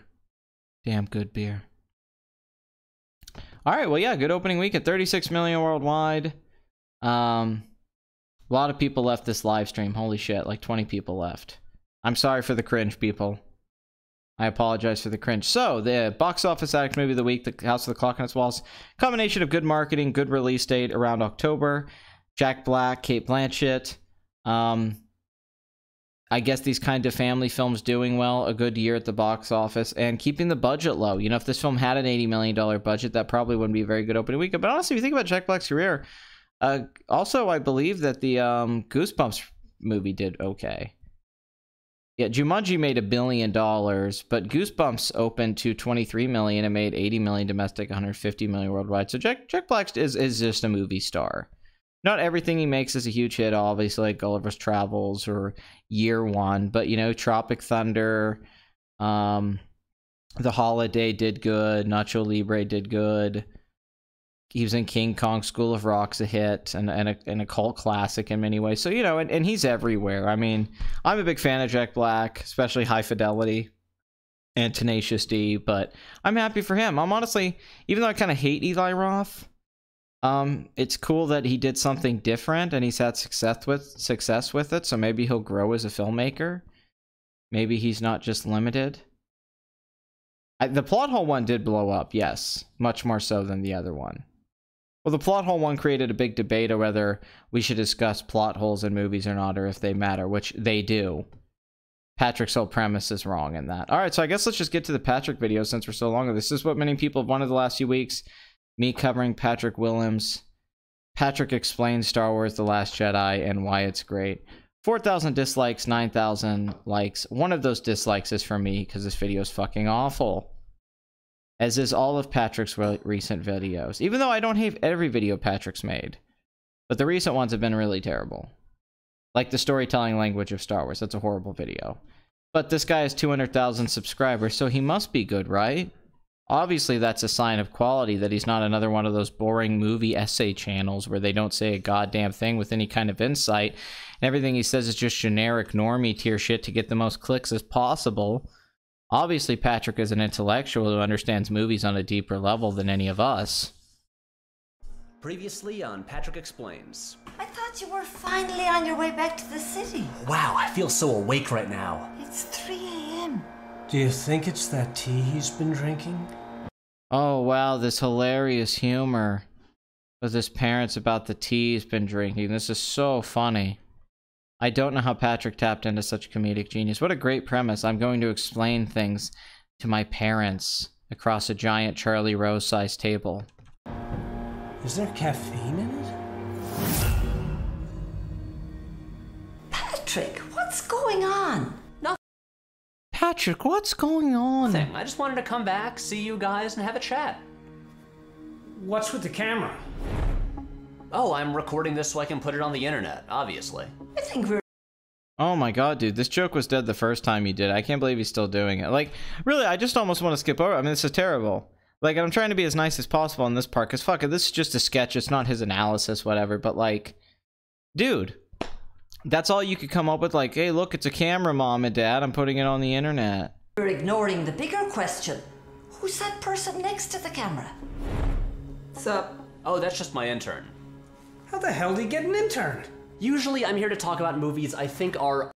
So he has a really boring, cringe, feminist-looking painter coffee shop ass bitch sitting there on the phone with a joke. Like, jokes that would have been dead 10 years ago. But obviously Patrick has a horrible sense of humor because he finds The Last Jedi funny. That don't get the attention they deserve. But this one... What is in that coffee and tea? What are you drinking? One is different. I want to talk about the biggest movie of 2017. A movie that pretty much everyone who watches movies... I will say, though, better use of music than Cabin Fever. ...has seen. I want to talk about Star Wars Episode 8, The Last Jedi. Because for some reason, a whole lot of people don't like this movie. Oh, well, let's go into that. Let's see. It's stupid. None of the things the characters do make any sense. It was clearly a hate letter to Star Wars, in particular the original trilogy. There was no carryover from The Force Awakens to The Last Jedi, and Rian Johnson has confirmed this. Nothing makes any sense from scene to scene. It doesn't have any internal logic. It betrays a lot of lore and things that were continuity things throughout the entire series. God, I mean, its themes don't make any sense. Its collection of themes don't make any sense. It's poorly paced. It's poorly edited. The acting ranges from mediocre to adequate, depending on who you're watching. It has some nice aesthetics and sound design. It just goes on and on and on. It's a bad sequel to The Force Awakens. It's one of the worst Star Wars films, and it's insulting in a way that people didn't expect going into it. You know, if it was just a bad movie, I think that'd be one thing, but it's a film with a commentary and a meta nature to it that isn't just commenting on the current state of Star Wars, but Star Wars fans. And this is obviously how Rian Johnson feels, which I think his Twitter's made it very clear. It's also got a political bent, which has been exposed due to what we know about the producers and the filmmakers. So there's a lot of reasons to dislike this movie. But of course, Patrick, you're smarter than all of us, and you understand film deeper than all of us. So I'm sure that you'll explain this to your parents, and thus to me, in a very articulate, wonderful, insightful way. I'm feeling at the end of this video, I will just completely love The Last Jedi. A lot of people are really angry about it. Now, instead of telling you why you should see it, since everyone watching this already has, I want to tell you why I love it. Because I do. I think this movie is goddamn incredible. It is I think this movie is goddamn incredible.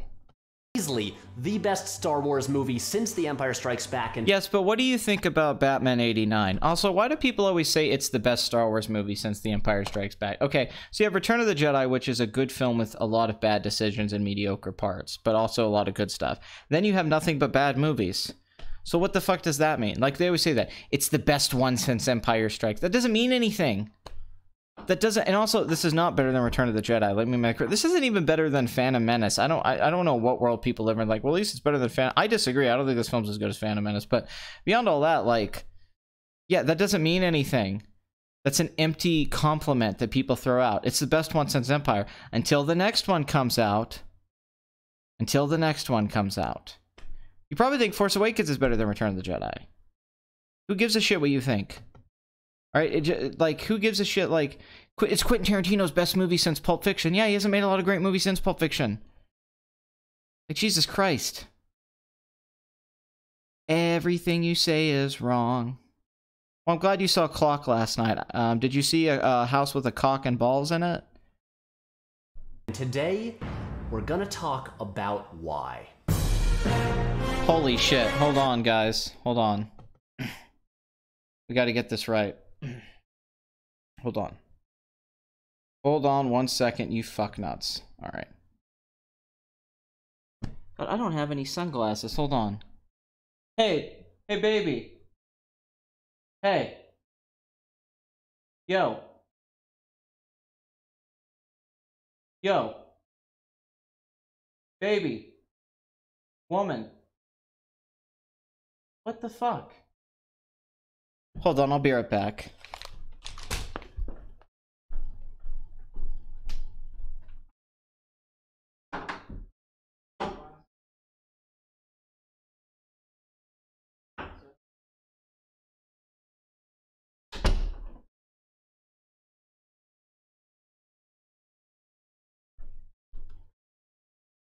I'm back. I'm sorry about that. My apologies. Gosh damn it. Okay. I'm gonna play some music for you guys till I come back. I have to go grab something. By the way, I apologize.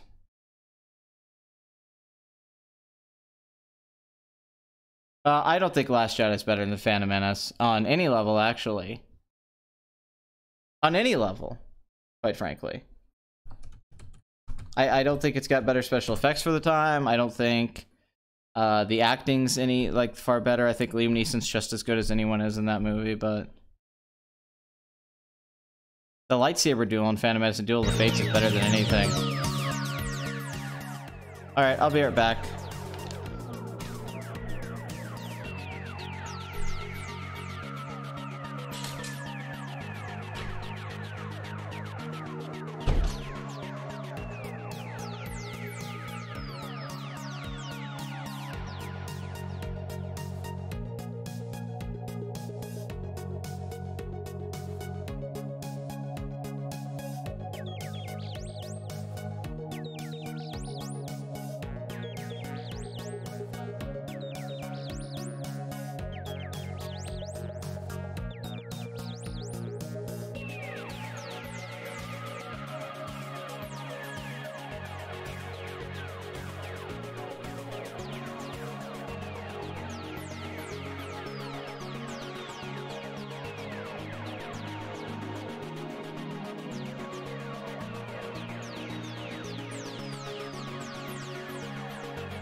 Okay, I'm back.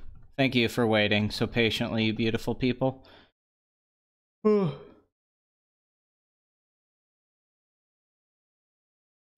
it is. It is poorly choreographed. The throne room scene is not the best lightsaber scene ever. What the fuck are you talking about? The best one is Luke versus Vader in Empire Strikes Back. That's not even debatable.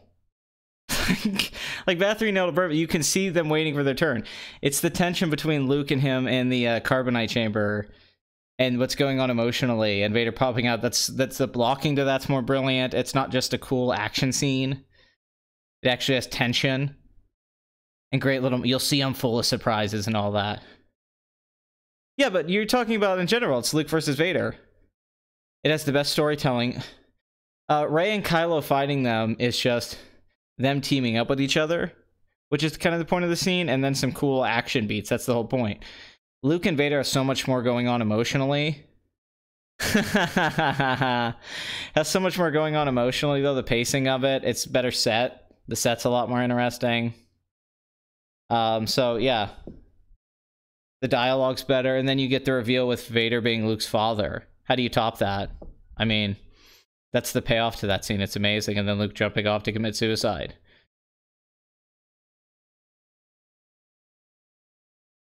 And yeah, Duel of Fates, you can say it's over choreographed. So is the fight with Rey, Kylo, and I mean, same shit. Alright, hold on. Now we can do this. Alright, here we go. Hello, people. Alright. Oh god, now I just look like Razor Fist with the fucking script that he clearly writes for every video, though he claims it's a live monologue, but it's definitely a script, and you can see the script in his glasses.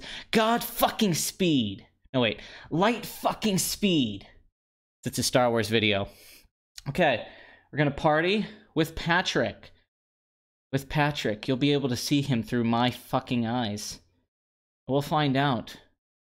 What's so great about The Last Jedi? I have Yoda here. Oh, he's over there. Shit. I should have set something up across the table. But whatever. Okay, Patrick. Let's do this. Go!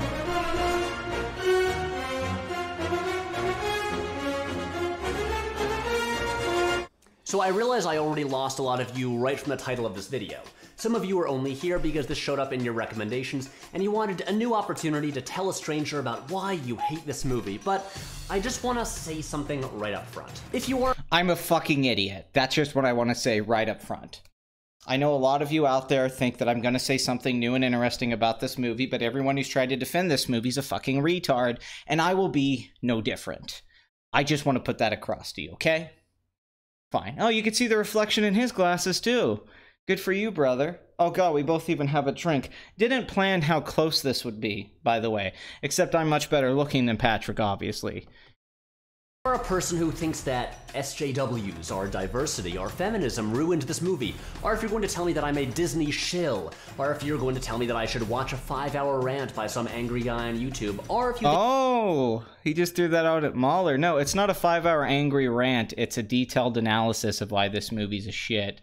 Piece of shit in every single way possible, but you don't want to watch it. Although I feel like you did, and part of the reason you made this video is because you're mad about some things that Mahler might have said about you, you fucking pussy. A reenactment of what Patrick does in his free time. Alright, dude, listen.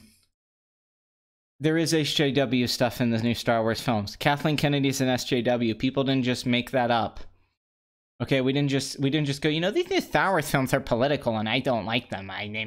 No, it's clear they're political. She's made it clear. Rian Johnson's made it clear. But you make political statements in this video about the upper class and how you like to see rich people get their asses hit because for some reason you hate rich people, although I doubt you're poor, Patrick.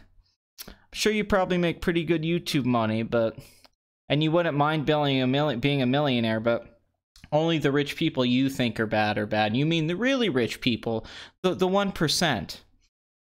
But clearly, right there throwing out the political bias, he's not just saying in that if you have SJW problems, you're wrong. He's also saying that how dare you have a problem with that stuff. I believe in that stuff. Which is also just confirmed by the intern cameo, which I can clearly tell you everything about that girl from seeing her. I think I should kill myself because I liked a movie. Do people really? I honestly think you should just kill yourself because of who you are. I'm going to be completely honest here, Patrick. I don't think it's because you like The Last Jedi. I think it's because you made this video. You're doing this cringe material with your parents. You're everything that's wrong with this kind of content on YouTube and these essay videos and these analysis videos where you actually don't know a goddamn thing about movies, but you pretend to. Didn't you even say, I am the Terrence Malick of YouTube? No. I mean, maybe you are, because maybe at one point in your life you made something that was good and then you became a hack. So maybe you are Terrence Malick. Perhaps that's a fair comparison. I mean, Mahler's smarter than you. Mahler doesn't even know a lot of movies, but he's smarter than you. His analogies are funny. He has a funny impression of you. There's a lot more interesting content than yours, and if you don't understand the criticism of The Last Jedi, you're already straw-manning the criticisms. You're already going after the same. This is what people do when they defend The Last Jedi. They never point out why The Last Jedi is legitimately great, and they never really go after the main criticisms. They always say people didn't get what they wanted. They always say people are making it political and they're assholes. They attack the people who don't like the movie instead of making a good argument for why the film's good. This is always the defense. Much about Star Wars? Yeah, Mom, they really do. They care that much about Star Wars? Do. But everyone should just remember, this is a film about space wizards intended for children. I'm not saying you shouldn't— What? This argument again. It's a movie intended for children. It's PG-13. A bunch of adults saw it. In fact, the original Star Wars, I'd say the majority of people that saw it were adults, not kids. Everyone who goes to see Star Wars now, if little kids just went to go see these movies, they wouldn't make the money they made. Will you quit saying that? Rian Johnson did not make this movie for little kids. That's fucking retarded. This movie was not made only for children. This movie was made for everybody. And it's not just about space wizards. Also, what does that mean? This is a movie about hobbits with a ring trying to go destroy. That doesn't mean it's not a great movie and that you shouldn't take things seriously, art seriously. You made a fucking 20-minute video about it. So that means you're taking it as serious or more so than the children you said this movie's made for. Maybe it was made for children or for people who have the mental capacity they can process things at the level of children. Although I think children are probably smarter than you. Shouldn't take it seriously, just maybe don't get too angry about it. We're not talking about gun control here. We're talking about a movie about space wizards intended for children. Anyway, it sucks that I feel like that's such an easy defense to go to. I should have wrote down on thing. This is a video made by a retard. This, I mean, seriously, dude. I know what you're doing.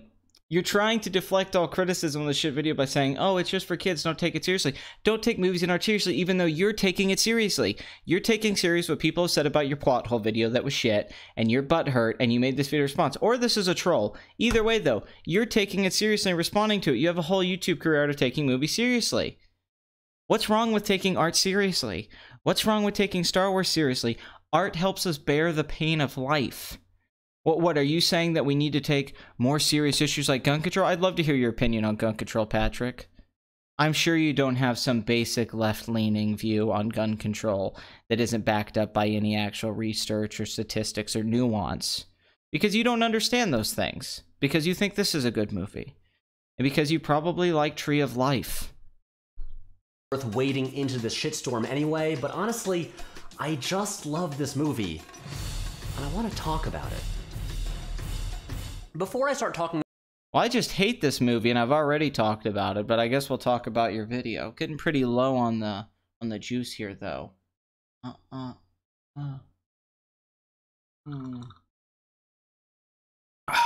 Tasty. So tasty. About The Last Jedi, I need to quickly run through my history with Star Wars because context matters. I mostly love the even though he provides almost no context throughout this video, let me make this very clear. Original trilogy. I think the prequels are generally not good, even if they contain some cool ideas. I think The Force Awakens is pretty good. Yeah, it plays things super safe and basically... So you have the most generic taste just on these movies. You say what almost everyone says, like, I like the original trilogy, prequels aren't good, they have some stuff I like, and Force Awakens is pretty decent. Like, so you have nothing... So you have no reason to give us a context and insight. This is the generic opinion on the new Star Wars films. Like, you couldn't say, I didn't like Force Awakens, or actually, you know, I don't think the first film's that great. Like, this really doesn't add any context. This just hits waste of time, filler. But the movie had to do three things. It had to feel like Star Wars again. It had to introduce new characters that we wanted to follow into future movies.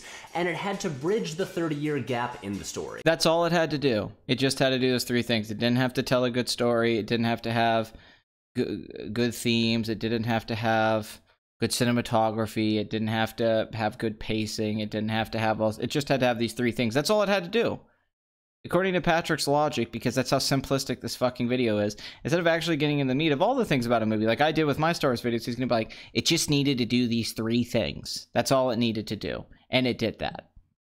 Like, you could have pointed out things that were better positives for The Force Awakens, honestly. I would say the pacing is something. Like, it just had to be a fast-moving adventure. He's not saying that. He's picking three things to try to structure his argument in a certain way, because the video, it's very disingenuous, this whole video. This is what a lot of these hacky YouTube channels do. They'll throw out a theory or an idea or something they claim is like the narrative to put you on and try to pretend that it's some kind of objective point of view they're taking. Like, this is what this thing had to do or what it did and it succeeded, and it backs up their argument. Instead of being like, well, there's all these things, but I sort of like these things. He's saying this is what it had to do. Now you're like, oh, it's subjective, it's an opinion, all that. But no, he's doing these things to be manipulative. This is this is chosen to be in a particular way.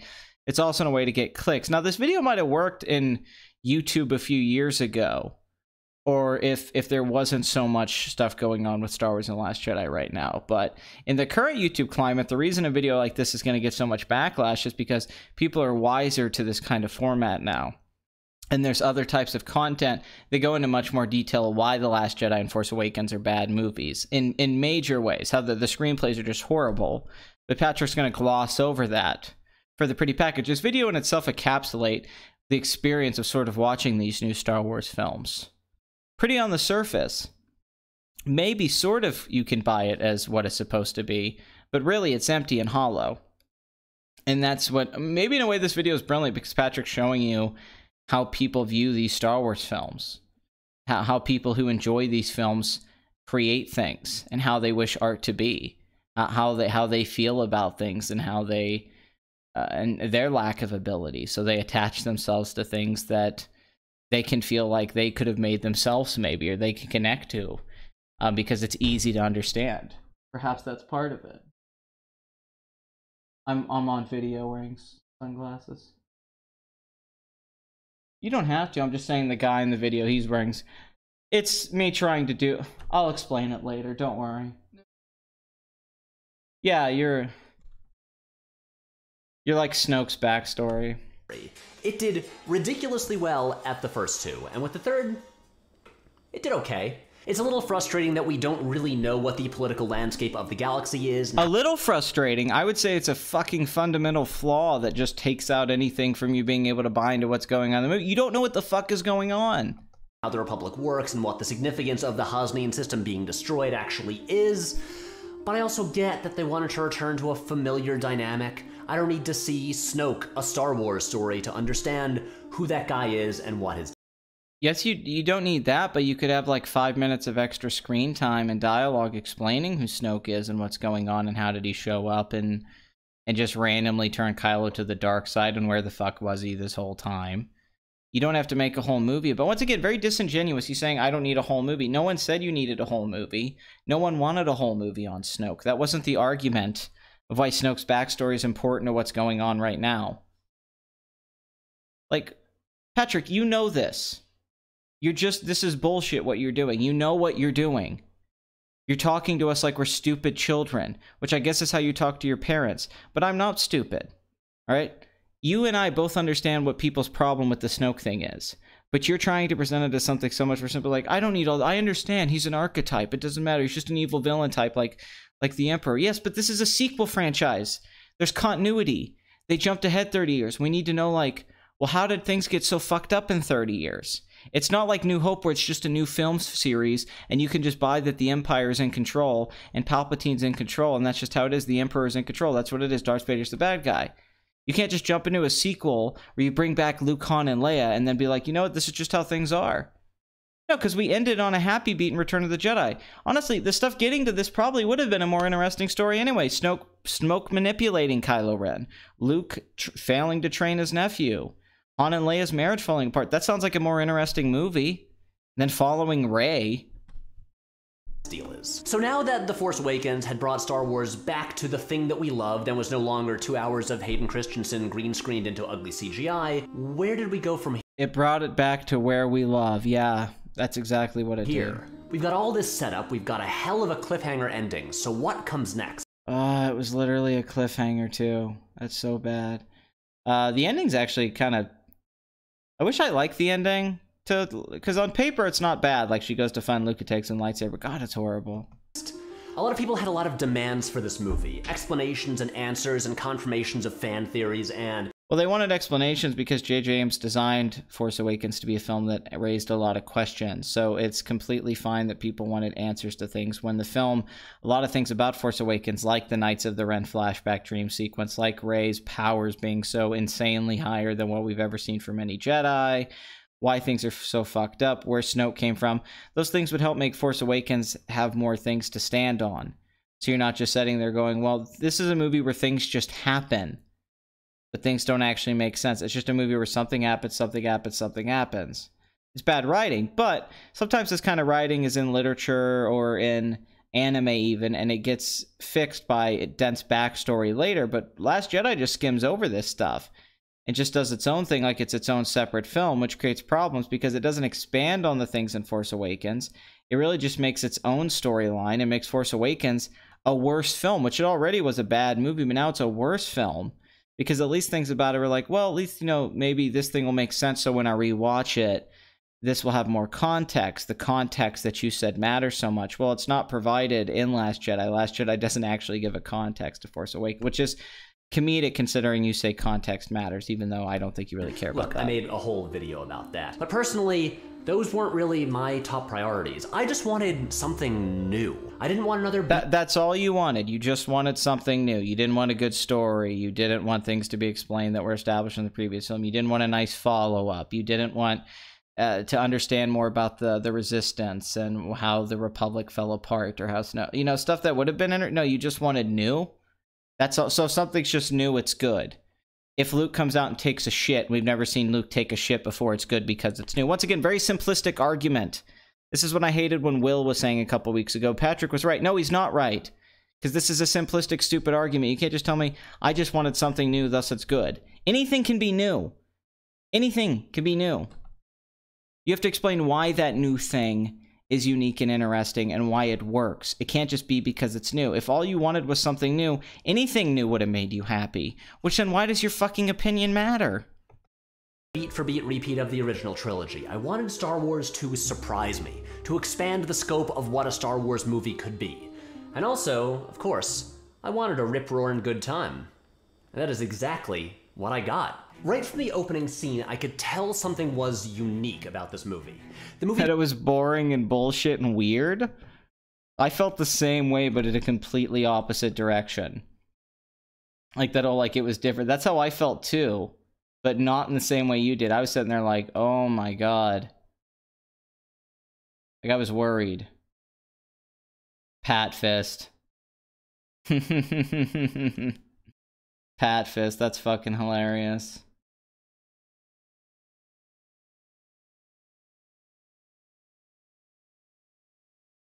Pat's sexier than everyone expected. I love that you didn't say that anyone you're saying everyone expected me to not be as sexy. I see what it is. You son of a bitch. You know, I didn't want Alien Covenant to be a good story. I just wanted something new. I've never seen somebody play a flute before with the sexual innuendo with another android in the Alien franchise, so it was a good movie. You know? I'll do the fingering. I've never heard that line in an Alien film before. Thus, Alien Covenant's good. That's the logic Patrick's going down. Yeah, as soon as Poe said the Yo Mama joke, I was like, Rian Johnson's onto something with this movie. This is truly a unique experience. Of course it's making me angry. It's making me angry because it's stupid. I hate this kind of content on YouTube, Will. I hate this kind of content. This is what killed film analysis and people actually saying interesting things about movies. It simplified it for 12-year-olds. This is the worst kind of content for the kind of stuff I used to love. I hate that people like this become popular with flashy editing and just generic, tricks. Every frame of painting seems greater as the days go on. You know, and even his stuff was very generic when it came to the actual commentary, but it's disappointing where we've gotten to. I mean, I give a lot of flack to Nerdwriter and those other guys, but at least they do kind of come up with a unique perspective. I mean, this is all of the arguments that were made back in December that were bad arguments. This was the arguments that were already made defending The Last Jedi. We've already had... Okay, stop doing that blood money. You're just not fucking with Will Stevenson. Leave Will alone. I like Will. Oh my god. This is so bad. You're so mean. Will, I love you. Don't take that as I love you, Will. Don't think that represents me. This doesn't represent me as a person. It begins with a space battle that is seriously one of the best space battles in the entire series, but near the end, it does something amazing. In Star Wars, we've seen a lot Near the end, it does something amazing. What is that? Battles, and in those battles, we've seen a lot of random rebel pilots die. But I've never really cared about them. No disrespect to Biggs and Porkins, but they were never really characters. Then why do you know their fucking names? By the way, you have to look at the context of the scene, right? It's not that they die randomly, Biggs and Porkins, and they don't matter because they're not fleshed out. It's because it's the event. You're following Luke in that story, so you see people die, so you're like, oh, maybe Luke can die. This is pretty dumb. It shows you the risk and the skill of it. It's well executed in the context of what the scene is. Focusing all this time on Paige Tico, the sister, and making it its own little mini scene, this character that dies and doesn't end up really mattering and is only kind of half connected to Rosa's story, is executed in a worse way than those deaths. Those deaths are necessary, you know, characters dying off to raise tension.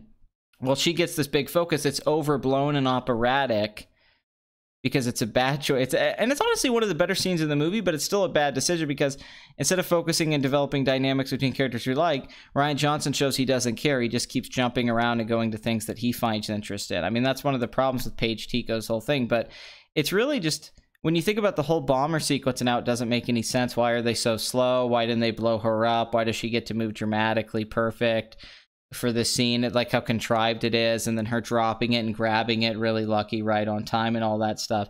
That stuff's all really bad. And at least when they get blown up, it kind of makes sense. Like, man, they're really fun. Honestly, it's just a sense of tension that isn't in this scene. This feels constructed. It feels like Rian Johnson had to set up everything to be this way so things could go his way. It doesn't feel organic like it did in those other scenes you mentioned. And honestly, I don't care about Paige Tico. I remember just sitting there being fucking confused during this whole sequence and being like, oh, okay, this chick just died.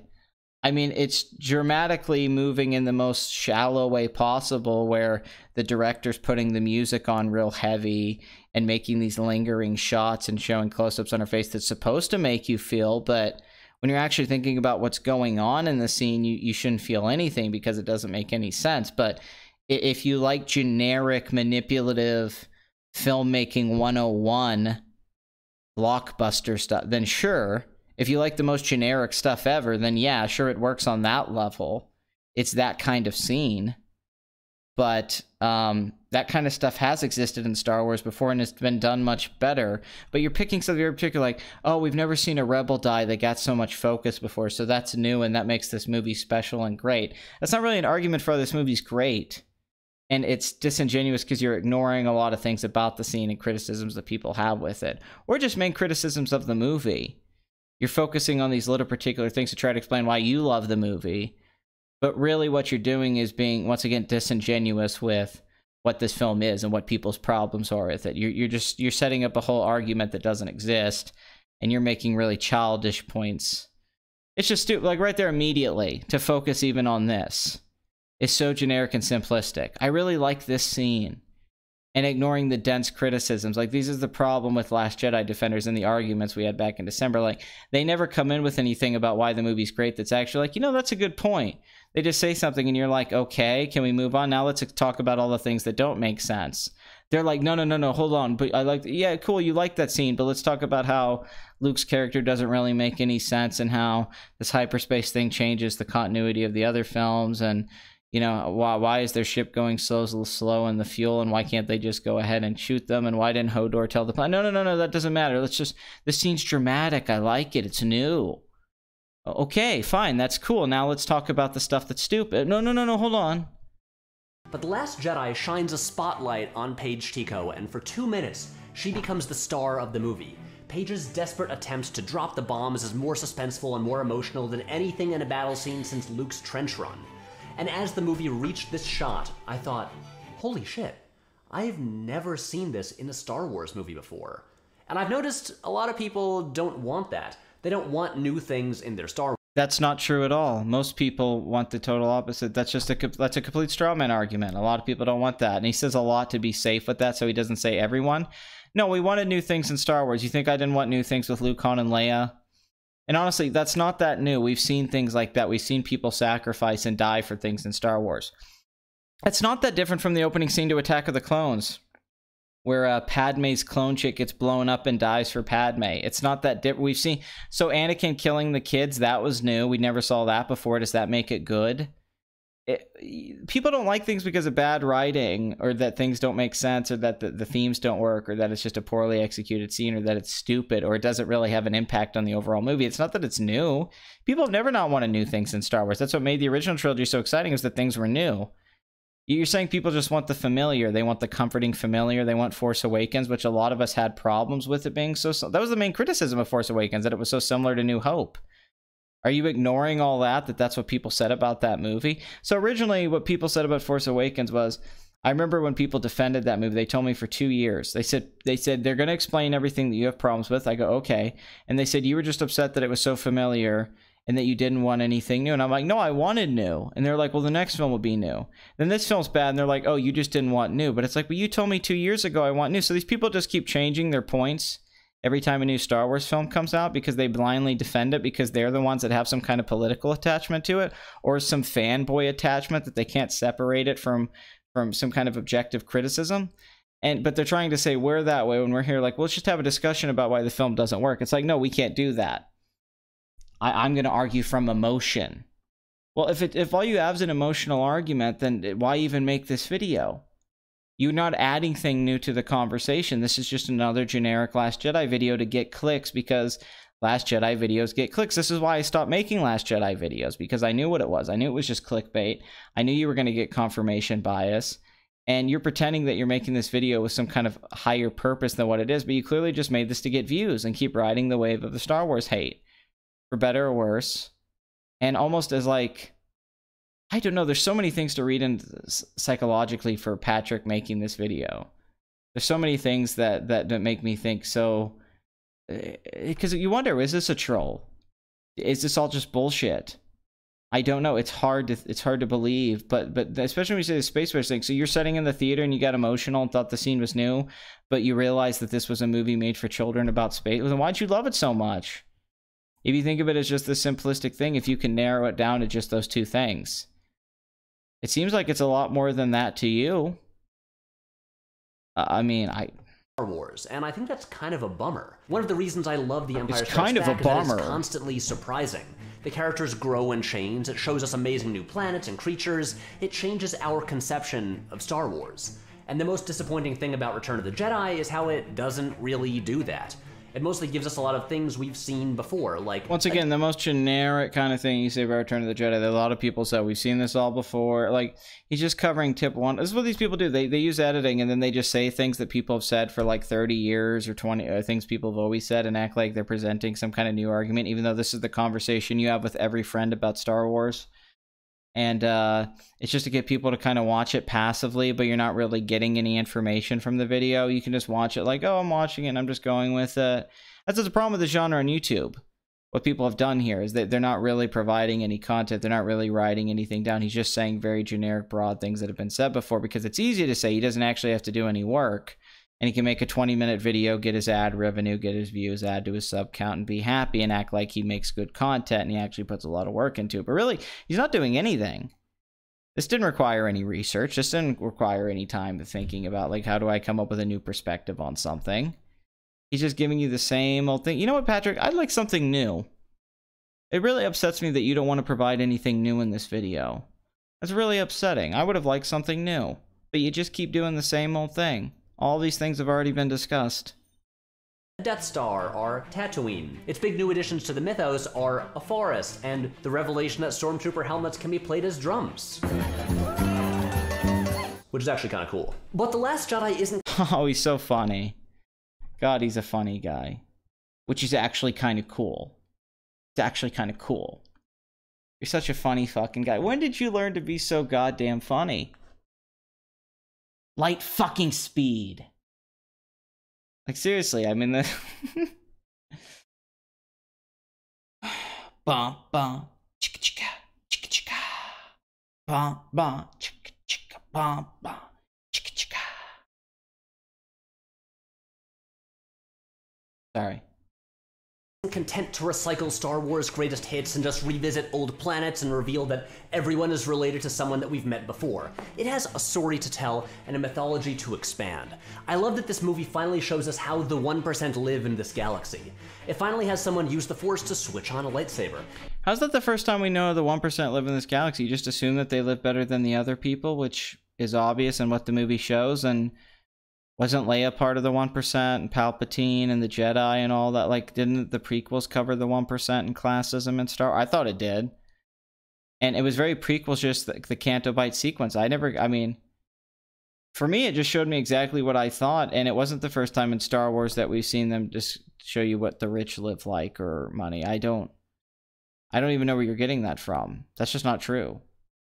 It finally gives us an idea of what I mean, it depends on what you mean the 1% even means. Like Yuan meant when he said, "Strike me down, I shall become more powerful than you can possibly imagine."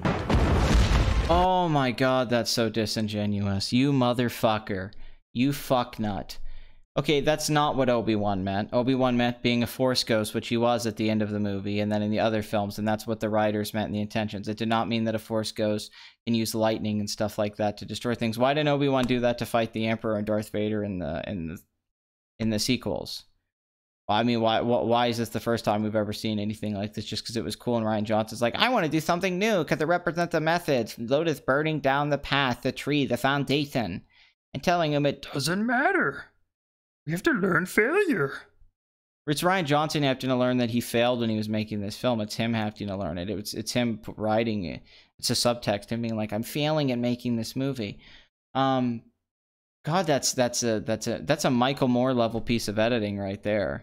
This is very Michael Moore, except not funny.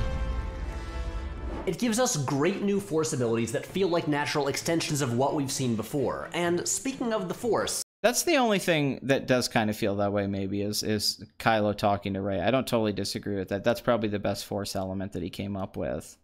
That doesn't feel that crazy. And I don't think anyone really argued with that, but... Okay, that's fine.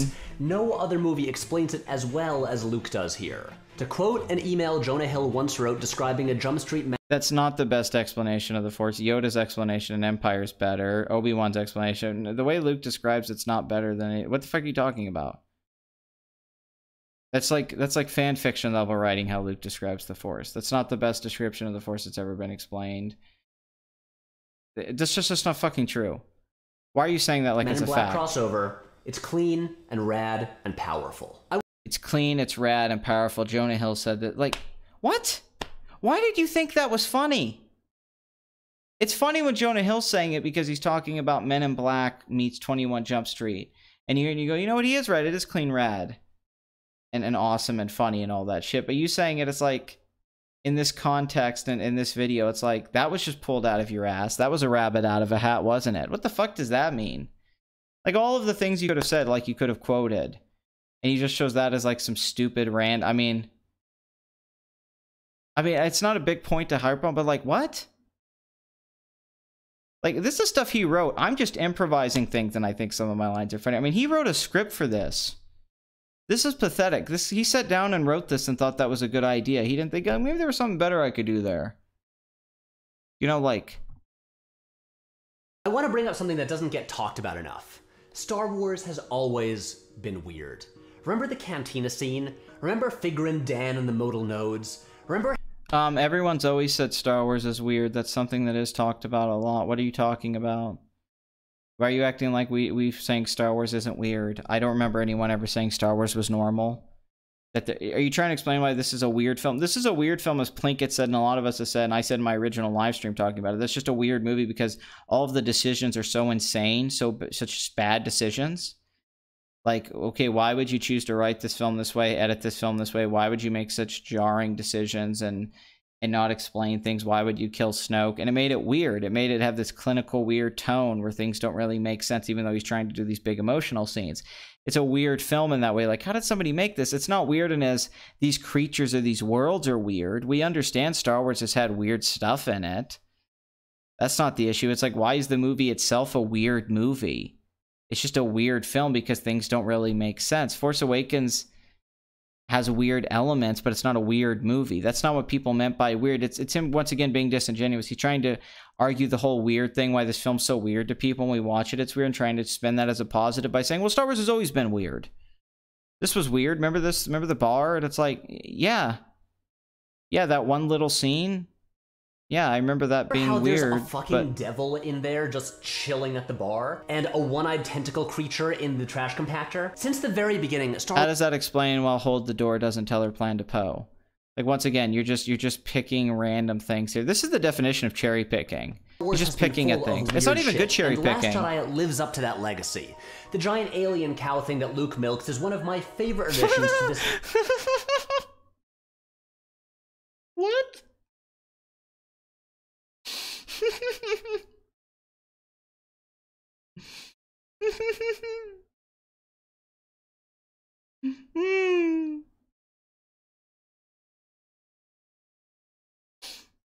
One of my favorite things. These are a few of my favorite things. Okay. So this is one of Patrick's. He loved when Luke milks the tit monster. Okay. Cool, man. Series. And if you don't like it, no offense, but you have boring taste and I don't want to be friends with you. Oh, really, Patrick? You don't want to be friends with me because I didn't like that sequence? Yeah, you're boring if you don't like this stupid, random, disgusting scene. How dare you? You just have a boring taste. It's like, I mean, if you're talking about like Holy Mountain and Jodorowsky, or maybe you're talking about like Fantastic Planet, or you're talking about something like that, sure, okay, fine. You're like, okay, that, you know, that you maybe have boring, you don't like King Crimson or something, whatever, you don't like Velvet Art, but like this is what you're willing to stand up for? This is your battle cry? I love how Patrick says this stuff too, like in the plot holes video. You're watching movies wrong. And then this being like, you have boring taste and I don't care. Patrick, you couldn't be more boring. Please stop pretending that you're interesting. Like, this has to be a troll once again. This makes no sense. He's saying you're boring if you don't like something. Like what? But also, we've got the fish nuns and a hellmouth where the movie goes all David Lynch and those... How dare you say that's David Lynch? How fucking goddamn dare you compare that fucking stupid Ray cave scene to David Lynch? That's nothing like David Lynch. I don't know why you'd even make that comparison. That makes me think you don't watch David Lynch stuff, or you don't understand David Lynch. That's like saying Darren Aronofsky's like David Lynch, which people try to do because he's ripping off David Lynch. He might be ripping off David Lynch, but don't you be like, oh, it's David Lynch. This is like Eraserhead. Like, no, dude. No, it's fucking not.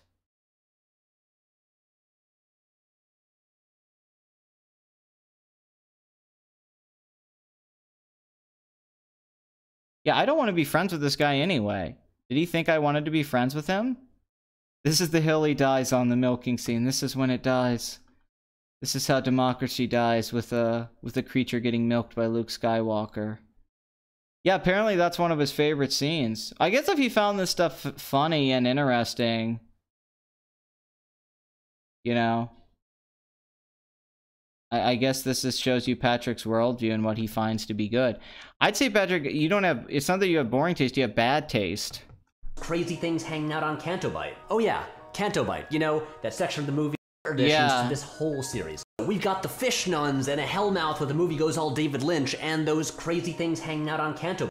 Yeah, this is what I wanted. This was all, thank you, Rian Johnson. You genius. Oh yeah, Canto Bight. You know, that section of the movie that people hate, where they say nothing happens and it should just be entirely cut out of the movie. I could spend several minutes here talking about how it's important that we see the oppressed people in the galaxy and the hope that the resistance symbol... It's not important that we see any of that. The kid with the stupid fucking beard. The bad kid acting, by the way. I didn't realize till Plinkett's review how horrible the kid acting is. It should just be entirely cut out of the movie. I could spend several minutes here talking about how it's important that we see the oppressed people in the galaxy. Like, that kid's acting right there is horrible. That's terrible facial acting. I forgot how cringe that stuff was. Like, oh, what bad decisions they made. Like, oh, it's making me cringe. But that stuff's not important. It's just the themes don't make sense. Mahler's talked about this, but it's of the general. There is themes of classism. There is themes of failure. There is themes of the hubris of the Jedi and killing the past, which is in the dialogue, and moving on from that, and deconstruction of Star Wars and meta aspects. We get it. We get those themes. We get those ideas. It's something that we completely understand. It's just they actually don't make sense within the movie. They all fall apart. They're not meshed well together, and Rian Johnson clearly couldn't really flesh them out. And he had to write the movie in a short amount of time, by the way, too. He really didn't get years to flesh the script out, which he said. He had to write this in like a few months, you know. So that might have affected a lot of this. He didn't get to flesh a lot of these ideas. Although Looper's filled with plot holes and things that don't make sense, actually. So it's kind of a thing with Rian Johnson when he tries to do epic movies. But this stuff isn't important actually to the things in the movie. You could cut a lot of this because, one, it hurts the flow of the movie. A lot of these things don't actually connect and make it work. They actually pull away things that could have worked, and it's really just a construction issue. It's not that these scenes themselves, like you're saying, like I could say, oh, these things are important. Well, they're all important on paper, but it's also execution and how things are connected. You could convey these same themes and ideas in better scenes and be better placed in the movie where you position characters like Poe, like and Finn, and where they are and where Rey are, and how you get these ideas in the juxtapositions. it's not that these scenes themselves, like, on ideas are horrible. As Jay said, the ideas aren't bad, it's execution. This is all poorly executed sequences that hurt the movie.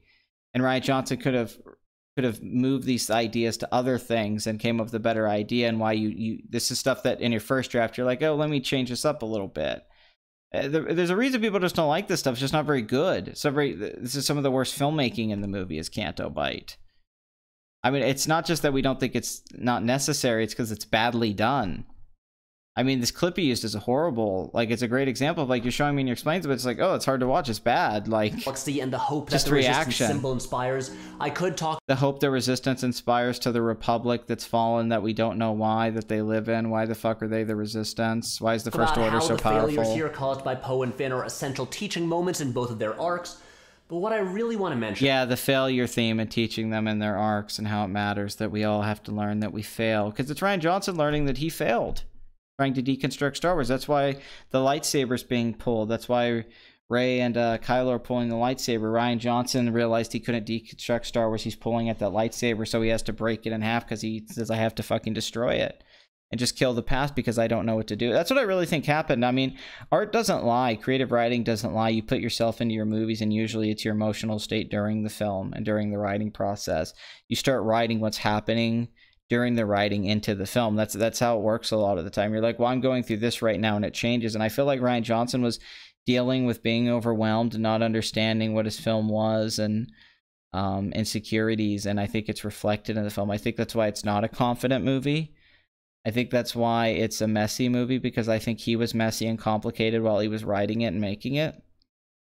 And I think that the more you analyze the film, the more these things have been revealed. I mean, especially the themes of what he's saying and doing. I mean, especially him attacking capitalism and the 1%, and the animal rights message, and clearly a feminist bent and strong females, and things that also don't make sense. Like, what does Poe learn at the end to go against, to just blindly follow authority? It's like, no, he has to learn to fail to succeed, and it's a deconstruction of the hero archetype that he represented in Force Awakens, and all that kind of shit. Like, all that stuff, like, that stuff's just not that good. Like, you explain to me, like, okay, that's interesting, but then when you actually watch it, you're like, yeah, I see what you're doing. It's obvious. The subtext is in your face. The movie's overtly throwing this stuff in your face. It's not subtlety at all. It's very much like, look what this is about. Look what I'm saying.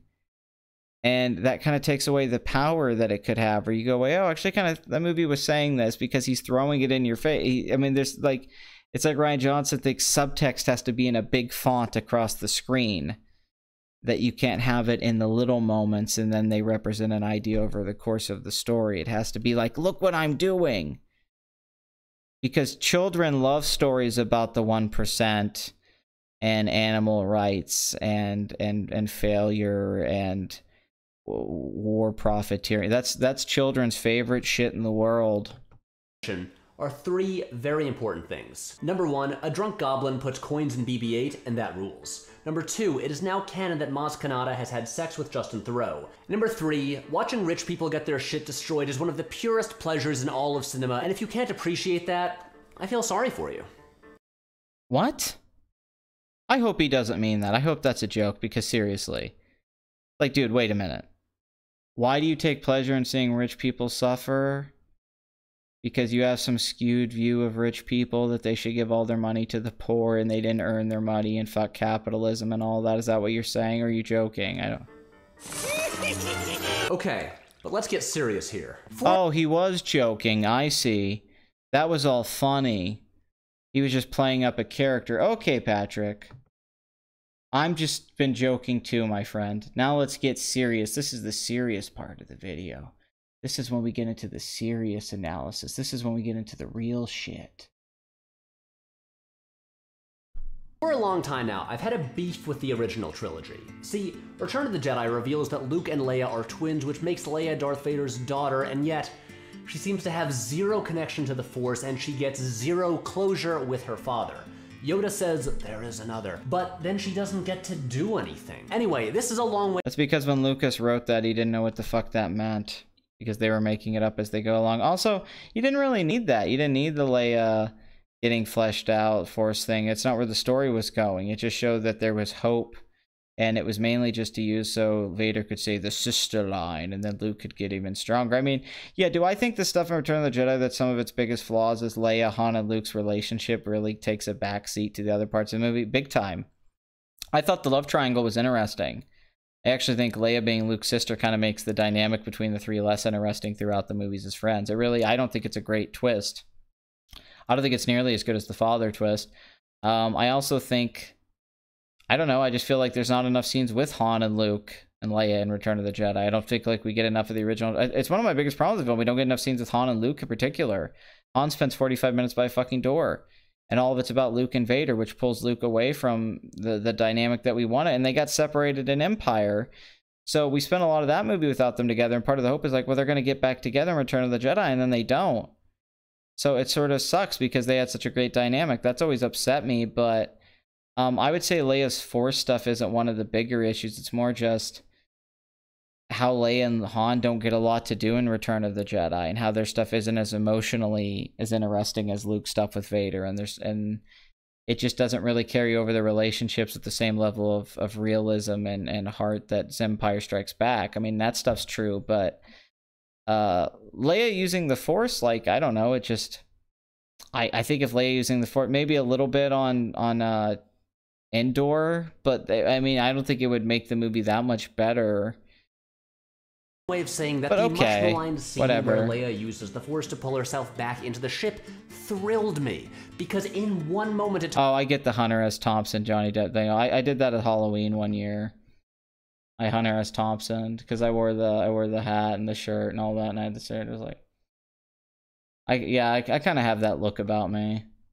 Told us that she did not spend the last 30 years trapped in Amber. Of fucking course she can use the Force. She's a god. Nobody complained that Leia could use the Force. It was the way she used the Force that she did something that's fucking insane, that she survived in space and flew, and nobody talked about it afterwards. Or been like, how the fuck you did that? It's just this random one-off scene. That's the biggest issue with that scene. It's not even Leia doing it. It's just that it happens and then it's not acknowledged for the rest of the movie. Nobody goes, hey, why the fuck did you just not die?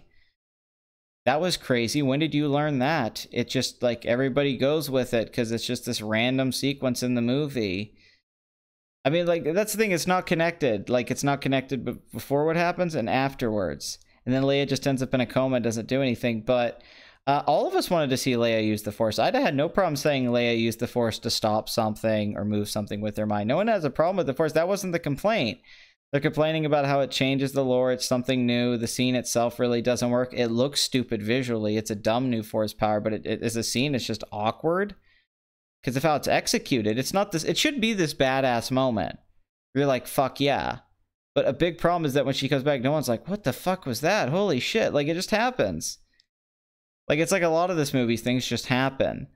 But yeah, once again, disingenuous. The complaint was not that Leia used the Force. It's what she did in that scene and how it doesn't make sense. The complaint, Patrick, was never, oh, of course Leia could. How dare Leia use the Force? That's not what it said. We all knew Leia could use the Force. And yeah, she hasn't been wasting her time not learning things in 30 years, but when the fuck did she learn that? Does that mean that Rey can get shot into space and survive, and Kylo and all that like, what? Like, it's insane. Skywalker. Which leads me to another thing I love about this movie. It directly addressed something that I've thought about for years. That maybe the Jedi kind of suck. That was discussed in the prequels. That's what the prequels were about, Patrick. It was about the Jedi sucking. It was about them being overconfident, trying to stop the Sith, but not listening to Yoda, not being like, maybe Anakin's bad. And them not noticing that Dooku's there the whole time. I mean, this is covered in the Plinkett reviews. One of the themes and one of the ideas being explored in that is the Jedi's code being bad. Anakin fights against it, being like, well, it's stupid that I can't be in love. It's stupid that I can't feel things, that I have to follow all these orders, and there's not nuance to this. And that's something that's kind of explored at Empire Strikes Back and Return of the Jedi, when you found out Obi-Wan was lying to Luke about who his father was. And Luke was kind of the evolution of the Jedi, leaving that behind. That the Jedi's ways were outdated and flawed. I mean, that's been a theme, I'd say, since Empire and all the Star Wars films. It's something that this film didn't just address in a new way in a line of dialogue. It's something people have said for years. it's something that's, once again, a generic Star Wars conversation talking point, and Rian Johnson just wrote it in there with Luke saying it without actually exploring it and taking it to interesting places. He could have done something with that Jedi aspect, but he doesn't. He just have Luke say it was hubris and all, you know, which is another problem with this movie, is that it takes things that could be interesting ideas and just has them as throwaway lines of dialogue and focuses on other things. Instead of like, let's focus on the meat of that, what it is to be a Jedi. Are the Jedi ultimately good?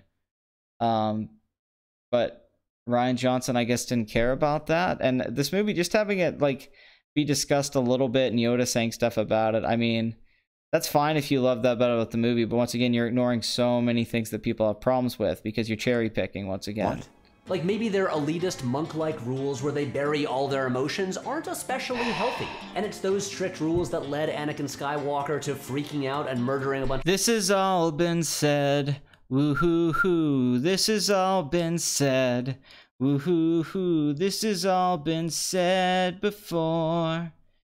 And if I put my lightsaber here, and if I call Patrick a queer, and if he says the same 3 things over and over again. Ooh-hoo-hoo, it's all been said. Patrick sucks, I wish he was dead. Bunch of kids and becoming Darth Vader. And now we know that Luke tried to start a new Jedi Order. And kind of ruins Darth that he kills the kids. Like Anakin just jumps crazy from like, I've been betrayed to I'm gonna kill kids, which makes his redemption arc with Luke just like, yeah, I couldn't forgive my dad if he killed a bunch of kids. It kind of ruins the redemption arc. It's like, God, he's that fucking evil. Like, it just makes him non-human at any point. Pretty much the same thing happened all over. Oh, Padme's gonna die. I'm gonna kill some kids. Again. So when Luke says the Jedi don't work, and that's not new, Patrick. The same thing's happening again that happened. It's almost like it's not new.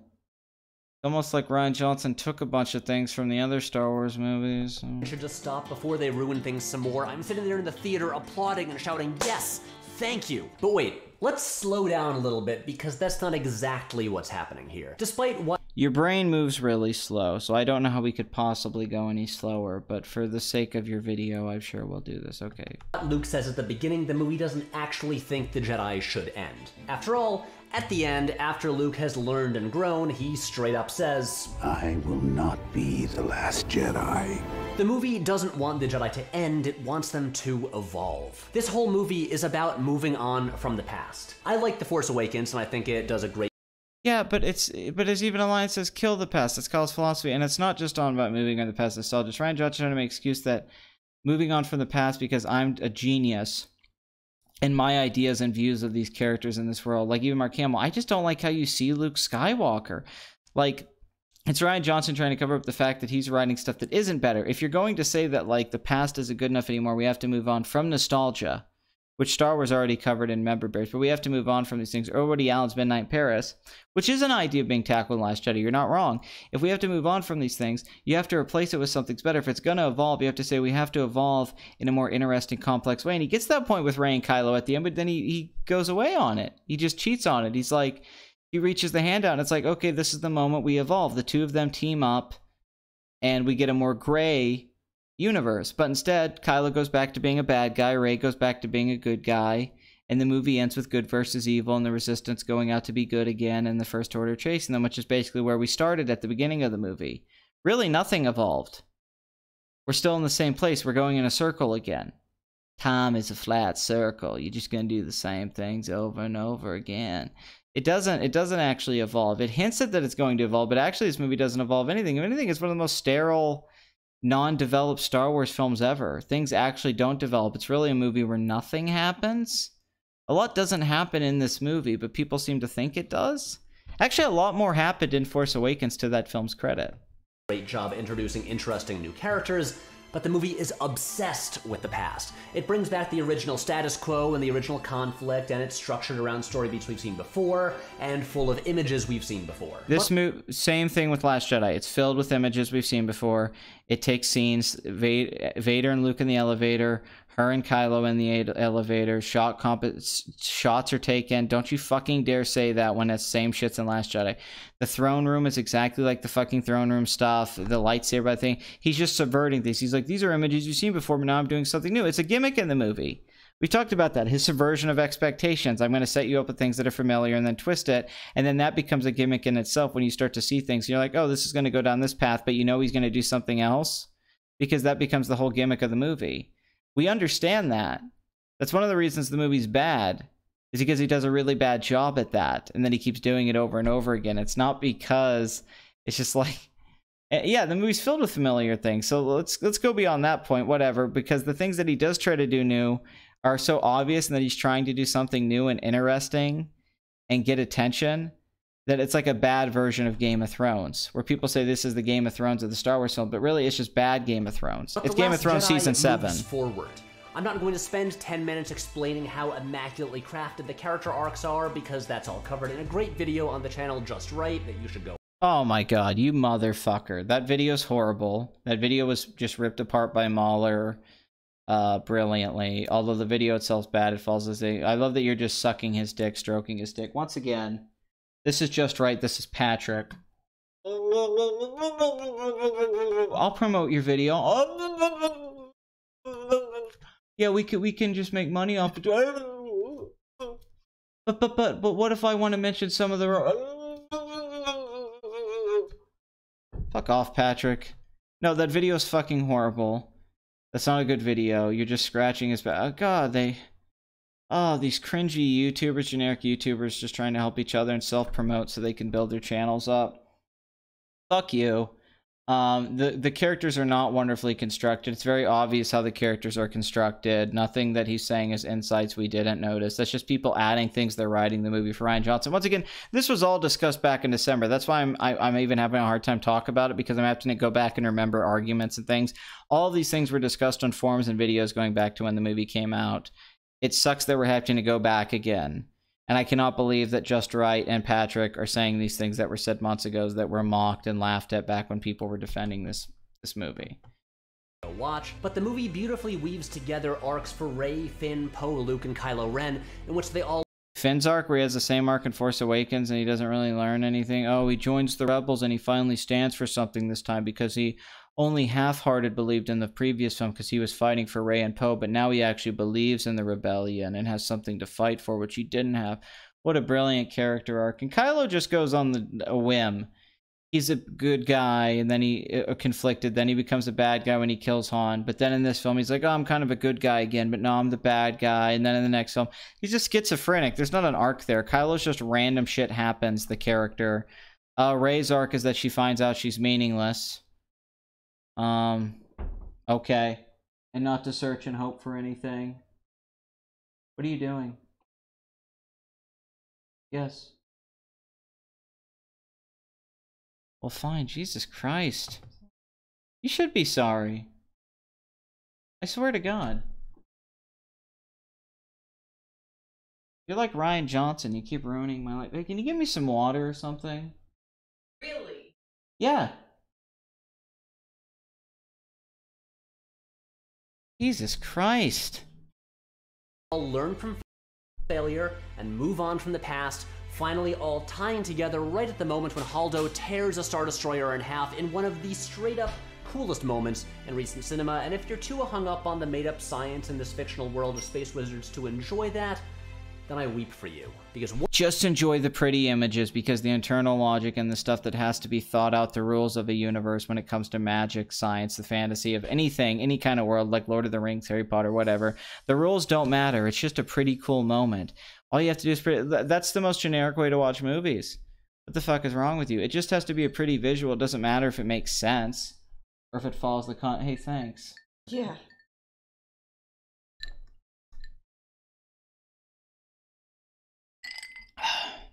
That's some tasty water. But yeah, I love that. If you're too hung up on the made-up science, it's like... No, I don't have a problem with the science being made up. Yeah, the science is made up. Things don't make sense in Star Wars, but there's rules that we have to follow.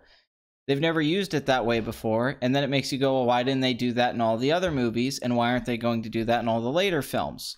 How can you ignore that and just go, I weep for you because you didn't like the... Well, I like the visual. I like the moment where the movie goes silent and the ship's... It does look cool. It's probably the best part of the movie. it still doesn't take away the fact that that whole thing like ruins the continuity and opens up all these new questions of Star Wars now that like kind of puts a big hole in the franchise. That doesn't mean it isn't a cool moment. Two things can be true at the same time, Patrick. That can be a cool moment visually as a special effect, as a storyboarded idea, and then it also can be a big fuck up. They can both be true. It doesn't have to be one way or the other. One more time. This is a movie about space wizards intended for children. But the point I'm making is that this is a movie about moving forward. It is not, as some people believe, about burning the past or killing the past or letting the past die. Kylo Ren, while probably the best... Then why did Kylo say kill the past and let it die? Like, I don't know. Seems like that was part of the movie.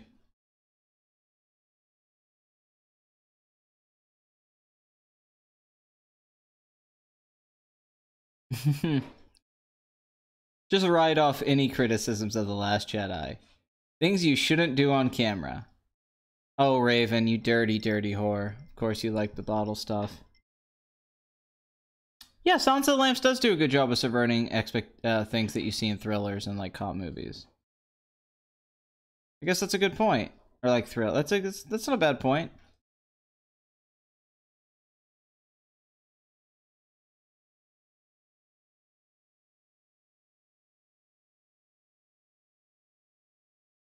We watch to find out. No, it's just because Kylo stuff just randomly happens, though.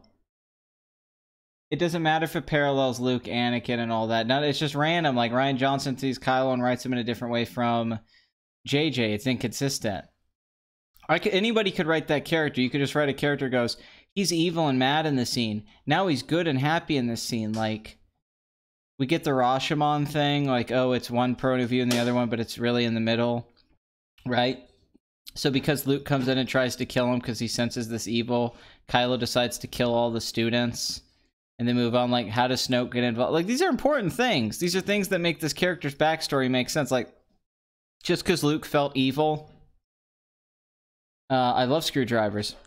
He's willing to kill his best friend and sister's son. And then he changes his mind, but Kylo wakes up randomly at that moment and goes like, oh no, you're there in the tent with your dick and you're gonna rape me, Uncle Luke. And then they clash dicks. And he drops a roof on him, and then Kylo says, I'm not gonna kill Luke, but I'm gonna go kill a bunch of his students. Because, like, why?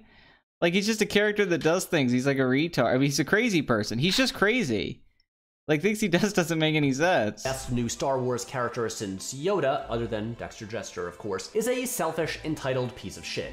And while the Why do people keep saying this? Why do people keep saying Kylo's the best new character? They just like Adam Driver. That's all it is. People like Adam Driver, the actor, because he's a better actor than Daisy Ridley, although he's not better than Oscar Isaac, but he gets more to do. Because he kind of looks cool, the design's kind of cool and all that, and he has a cool lightsaber. So they all like him. It's very shallow. But every time they try to explain why Kylo Ren's this great character and he's so interesting, like, people say this shit all the time, but it's like, he's not a character. He's just Mr. Rando. Mr. Rando thinks, I mean, he's the whole encapsulation. He's a bastard of fan fiction, as I've once said. He's an illusion. He's not real, you know? He's an idea of a character, but he's not actually a character. You don't actually understand Kylo Ren's motivations. You don't actually see him get developed. You don't actually see things. All of it's meta. All of it's him representing something. Star Wars fanboys and looking up to Darth Vader and being a lame Darth Vader. It's all ideas. It's not actually a character. He doesn't actually ever feel and act like a person. I mean, he's actually a horribly written character that people give a pass because Adam Driver is just kind of a weird fucking... It even works in the Kylo show. I went out of my way on my own show. I made a fucking show called The Kylo Show where I gave Kylo Ren a backstory with my friend who looks like him, which if you haven't watched it, please watch it on Please Rewind. But the Kylo show was all about that I was being like, comedically, I'm going to give this guy who has random outbursts of emotions that don't make sense. That's part of the joke of the Kylo show, was these emotional payoffs that aren't earned. That Kylo randomly becomes a nice guy and then an asshole from scene to scene, because that's his personality. But I actually gave him a motivation with this friendship with this guy Dave, that Dave's a flame trooper and he used to start fires, but now he has to put a fire out, and that fire is Kylo Ren. So it's a guy learning to put fires out, and Kylo learning to reconnect with someone again after being separated from his parents and uncle, but then Snoke takes that away from him, so he just becomes an evil asshole, and it leads into Force Awakens, right? That was the whole idea with the Kylo show, right? But that was me trying to say, like, listen, it's not that hard. Even in a YouTube parody little series, you can have scenes where Kylo's talking to someone, and at least you get some idea of who he is. It's kind of playing on what they try to do with Rey and Kylo in these scenes, which, to be fair, I think are some of the better scenes in the movie, are Kylo talking to Rey. At least a couple of them. The scene with the water in his hand because she gets all wet looking at him. That stuff could have worked. That should have been the movie, is really getting to know this guy. But yeah, like I said, he's not a character. And he's definitely not the best character since, I mean, and also, once again, there's been so many shitty characters and nothing of note since Yoda. People just saying that, it's like, that doesn't mean it's good. Point of view, it does not endorse it. One of the weirder aspects of the backlash to The Last Jedi has been how many people take Kylo Ren's side, claiming the movie really does want to kill the past, and in the conflicting stories about that night in the Jedi training camp, they believe him, not Luke. The movie is not saying we should end the Jedi, it's saying we should take some of their lessons, but maybe not the dogmatic interpretation of their way of life. I mean, guys, Yoda shows up and straight up states the theme. Yes, that's why it's bad writing. Yoda just says the theme, all the themes, all the things you're saying are just said. You're saying, like, guys, Yoda just says the theme. You missed this brilliant piece of writing in the movie. It's like, no, we got the themes. That was one thing we criticized, that he threw the themes in your face, and we don't really like the themes totally. And they're badly executed because this is bad writing where you're just explaining your theme to the audience. You don't weave the theme into the movie organically. That's bad writing, Patrick. Greatest teacher, failure is. When it comes to its like Yoda's messages and Empire and all that subtext, it's like, oh, he's saying things and we can kind of think about it. There he's just telling you, like, I think is that meta thing. It's being self-aware that it's a Star Wars film. Rian Johnson's being completely self-aware what the film is. Themes, this movie is not subtle. Which makes you aware of it being Star Wars and the sets and the special effects and how stupid and silly it is. It kind of helps, it takes away buying into the reality and what was kind of so gritty and lived in about the first Star Wars movie, about New Hope. Rian Johnson makes you go like, oh yeah, this is just a bunch of stupid space wizard stuff and all this stuff's kind of silly and doesn't make a lot of sense. And it's because I think one, he didn't understand Star Wars and he didn't know how to make a movie like this. But another thing, it's almost like he has this hatred for it. And yet a whole lot of people miss what it's doing because they'd rather obsess about how, I don't know, force fields work. Now, while... Once again, he's being completely disingenuous. He's strawmanning an argument and saying, like, you missed the point. We didn't miss the point of any of these things. Everybody understood this, and these were a lot of the arguments. You're being full of shit. You didn't see something that other people didn't see. Rey, Poe, Finn, and Kylo all learn from their failures and grow as people. Side note, Finn's arc is the best, and the moment when he wrecks Phasma and proudly declares himself to be rebel scum is my favorite moment in the movie. The best example of this is Mr. Lucas Skywalker, drinker of milk and catcher of big fish. Now, I love Luke. Dude, what? Finn doesn't have an arc in this fucking movie. And that's definitely not the best arc in the movie. In fact, it's arguably the worst arc. Because really nothing happens. His plotline's boring. You lose the connection he had with Poe and Rey, which is what was interesting. Because I liked Finn in Force Awakens. Once again, the writing was bad, but I kind of like John Boyega, and I like the idea of Finn as a stormtrooper, but... yeah, no, oh god, once again, these are just bad points to be making, too. Like, there's so many other things, like... You can make an argument that, like... If you really want to go there, you could say Luke has the best arc or something. If you really wanted to say that, even though I don't think Luke's arc is good, but you could make the point of view. But Finn, it's like, really, Canto Bite and all that stuff, the stuff with Rose, Kiss from a Rose. Luke Skywalker. I love him when he's whiny, I love him when he's heroic, and I really love him when he's conflicted. And in the conversation around The Last Jedi, I've discovered that a lot of people have misunderstood Luke Skywalker for a really long time. So only I understand Luke Skywalker. This was another thing people did on Twitter when they were defending this film. You don't understand Luke Skywalker. Then they explain their interpretation of Return of the Last Jedi and Luke's things. And I always quote them going, you didn't understand Luke Skywalker. My version of Luke Skywalker is the only correct one. So arrogant and audacious to say, I understand Luke Skywalker, you don't. My subjective viewing of his character and his arc and his story is mine. It's like, why? Why do you get to decide who Luke Skywalker? And why do you tell other people they don't understand it? And then I guarantee you all the things he's going to say are really obvious about Luke Skywalker. Presentation here is one of the most controversial aspects of the movie.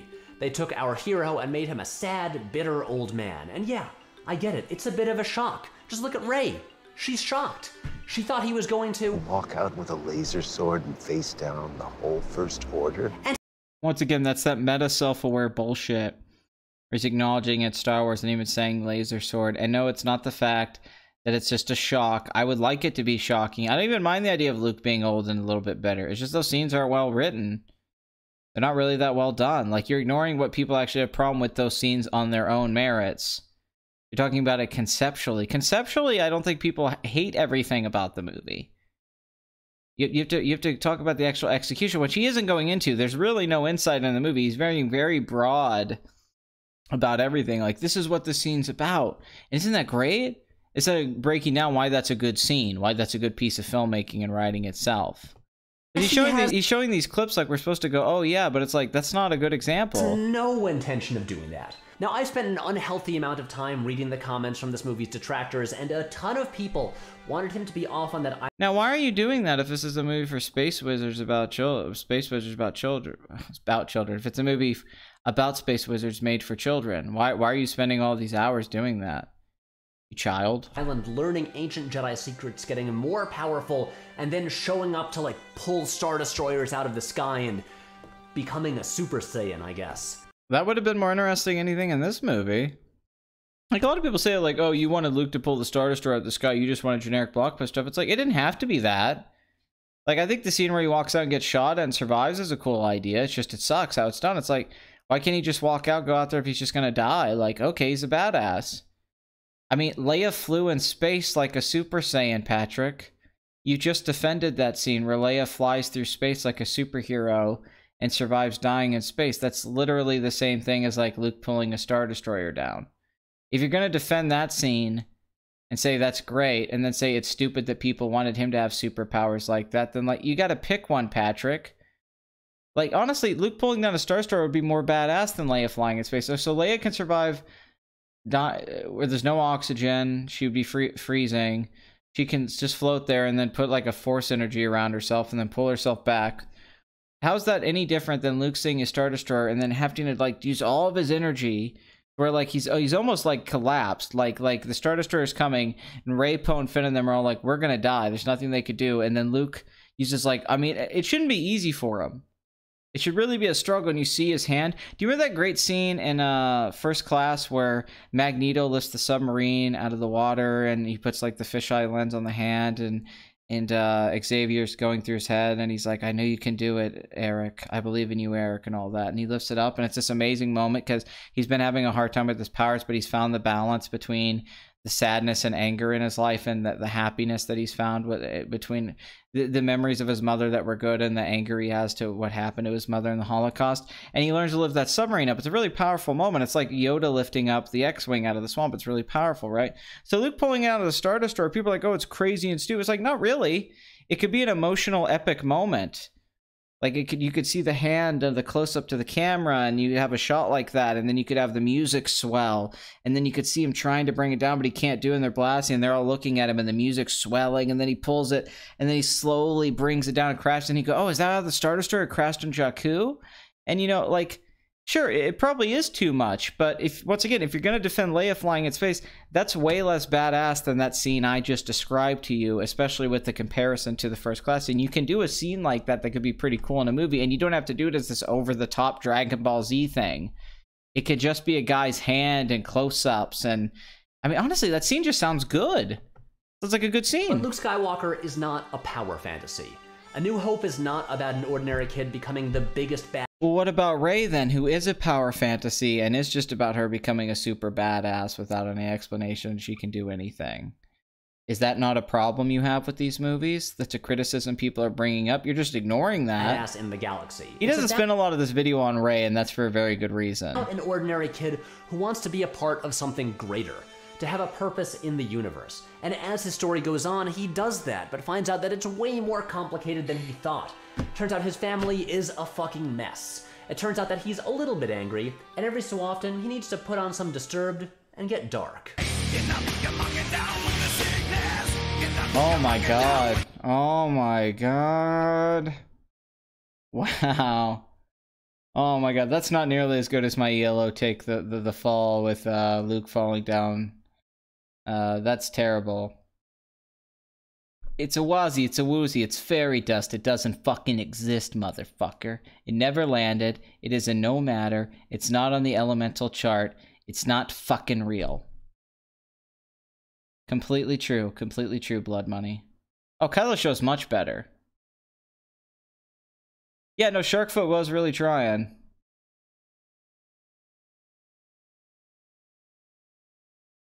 Luke doing what he did in the joke. Oh my god, Will. I love it, dude. I love you, dude, because every time you say something, somebody comes back with a reaction or something that's so fucking funny and just takes the air out of what you were trying to say brilliantly. Like, it's great. Like, and I love you, dude. I really do. You're great. Like, I seriously do, because you lead to those things. You allow this format to lead. Like, Blood Money's like, that's funny. Now we got something out of it. That's great material. Made him the pinnacle of what all Jedi strive to be. A joke. Oh, that's hilarious. By the way, that moment, yeah, someone said is already represented in The Last Jedi, where Luke throws the lightsaber and doesn't kill Palpatine, and that's the moment where he's the pinnacle of what all Jedi are supposed to be. That's in that movie. Complicated and it's done guy. in a much better way. And to return to him 30 years later... He even says, I'm like a Jedi like my father before me. That's the moment where he represents the pinnacle of what a Jedi could be. Have him be an ultra-powerful paragon of goodness would be pretty boring. You know who else is complicated? Rey. You know what's also boring? A really generic hermit character that we've seen 1,000 times, that's motivations don't make sense, whose backstory's poorly fleshed out, and who just, I don't know, says he's going to teach 3 lessons and then doesn't, and then just shows up at the end anyway. Like, that's... Like, it doesn't have to be boring, Patrick. If it's well written, that idea of Luke doesn't have... Nothing has to be boring. You're just saying it is. Also, Rey is not complicated. Once again, she's just an idea, not even a good one. You're saying you're going to bring all those things. Rey's parents, her conflict, also all this bullshit. It's like, that doesn't make her complicated. None of that makes her a complicated, conflicted character. That's stuff that we all get. That doesn't ignore the where does she get all these amazing force powers out of fucking nowhere. She doesn't have to do any training. Anakin trained for years with Obi-Wan. Luke trained for a long time with Yoda and Obi-Wan. She did no training. She just knows how to do things with the Force. She's good at everything. She's just the most likable character. That's what they always say, like, oh, she's a good person and she's trying to do the right thing and all that stuff. They never, like... Rey has no character traits. Rey's not a character. Stop it's trying weird to make that she Rey... gets accused of being a flawless character who never makes mistakes because, man, she has got problems. She has no idea what to do with herself and keeps running to different people, hoping they'll provide her with some sort of guidance. She plainly states it. I need someone to show me my place in all this. And this brings us to... None of those are mistakes. She doesn't actually make a lot of mistakes. And you're saying those are problems. It's like those are only problems because they didn't spend any time writing anything to avoid those problems and actually giving her a character arc and having things make sense and having her have good relationships. That's because it's badly written that those things are there. Like... The incredible moment when Kylo Ren reaches out his hand and offers her a place she can belong. These movies have had a lot of moments where bad guys ask good guys to join them, but this was the first time that I thought there was a chance the good guy might actually accept. Because we don't know Rey or Kylo, because once again, they're not defined or feel like real people, so we don't know who they are. We don't know what Rey will do because she just does random things. We don't know what Kylo will do because he just does random things. That's why you think that, because you're like, well, anything could happen. The next movie could start with anything happening, just like this movie randomly starts with, oh, they're getting chased by the First Order well after they just blew up the Star Killer base. How the fuck did this happen? Because it's just random and we jump into it. Like, yeah, and Finn just recovered within a few hours because fuck it that he got his spine cut up. Like, yeah, it's because things just randomly happen once again because things don't have flow. They don't have an organic flow. That's why you think that. Literally anything could happen because nothing matters. And that is the mark of good storytelling. So I talked a lot about how I wanted this movie to push Star Wars forward. And that is the mark of good storytelling, that these characters are so poorly defined and things just randomly happen that this could happen. I love you, Will. I really do. Oh, it was deleted, really? That's hilarious.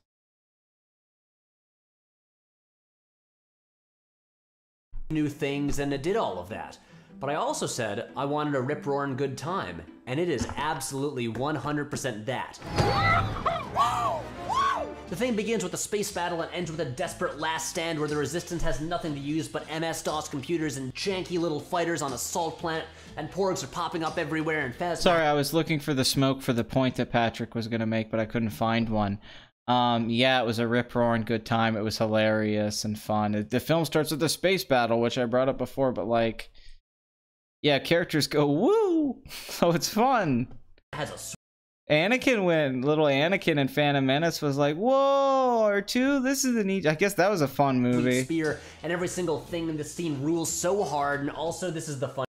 Except that it was all choreographed, and you could tell people were waiting for their turn, which Plinkett brilliantly showed in other people. Porgs are popping up everywhere, and Phasma has a sweet spear, and every... Phasma has a sweet spear. Yeah, look at this. Like, this guy's like... They're walking up slow. This guy walks away. I mean, this is just such bad choreography. I mean, they're wrong. It's like, well lit. This is good cinematography. His cinematographer's good. And the special effects are good. But it's a $250 million film. Of course it fucking looks good.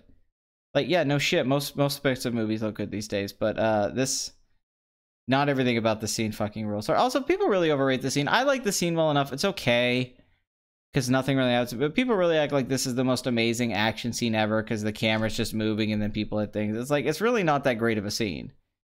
It's like a bad version of somebody trying to do something like from The Raid or Daredevil or something like that. It's not, this isn't some great awesome, this isn't an awesome 100 top action scene moment like people try to make it out to be. It's just an okay moment in a bad movie. So hard, and also this is the funniest goddamn thing. I feel something. You feel it? Yes, I feel it. That's the force. Really? Wow, it must be really strong Oh, with I've you. never felt any... Ow! And yeah, guys. I will say, that's a joke in the movie I like. That's one of the only jokes in the movie I like, but I don't think it's like the funniest thing. It's amusing. It's a chuckle.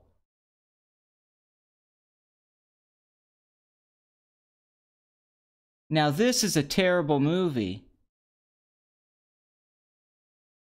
Oh no, it does suck what they did with her as playing Phasma. What a waste.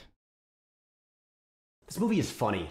I know you love old sourpuss Christopher Nolan and the stoic, dour tone he brings to everything, but lighten up. You ever see Goodfellas? What the fuck is this random thing with Christopher Nolan? Like, hey, I know you love the sour Christopher... Like, that's not what I wanted going into Star Wars. I didn't think about it being like a Chris Nolan movie, but okay. And honestly, Chris Nolan movies are funny. Dark Knight's funny.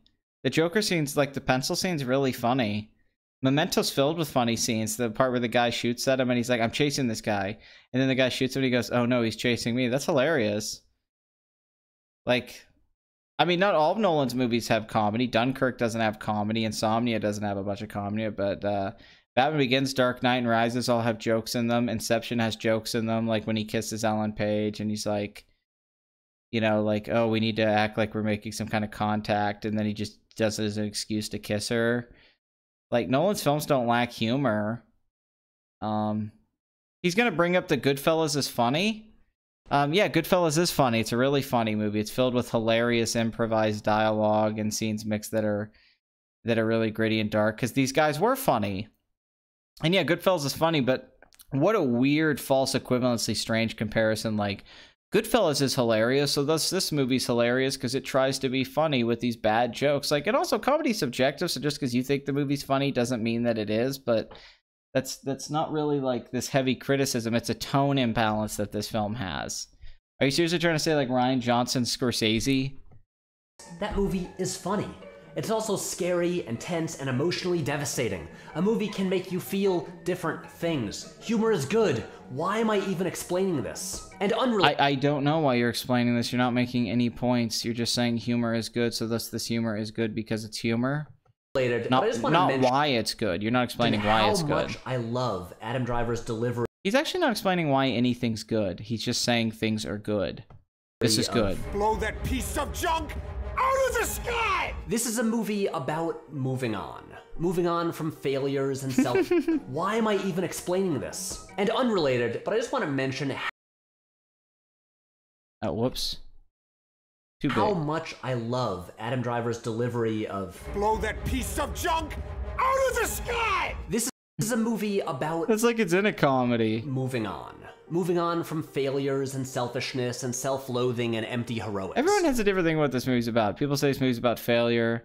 They say it's about the past. They say it's about deconstruction. They say it's about hope. I've heard people say the theme is hope because there's hope at the end. And then he's saying now it's about moving on.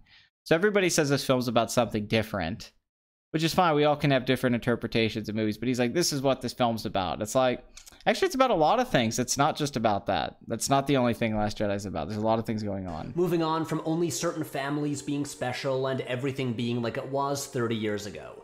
Moving on from the same old story beats and the same old status quo. I love Star Wars. I love the world and the characters and the feeling I get every time. No, what's with the Goodfellas comparison? I know it's random. Hits the screen as the fanfare explodes out of the speakers. And watching The Last Jedi, I was hit by a thought.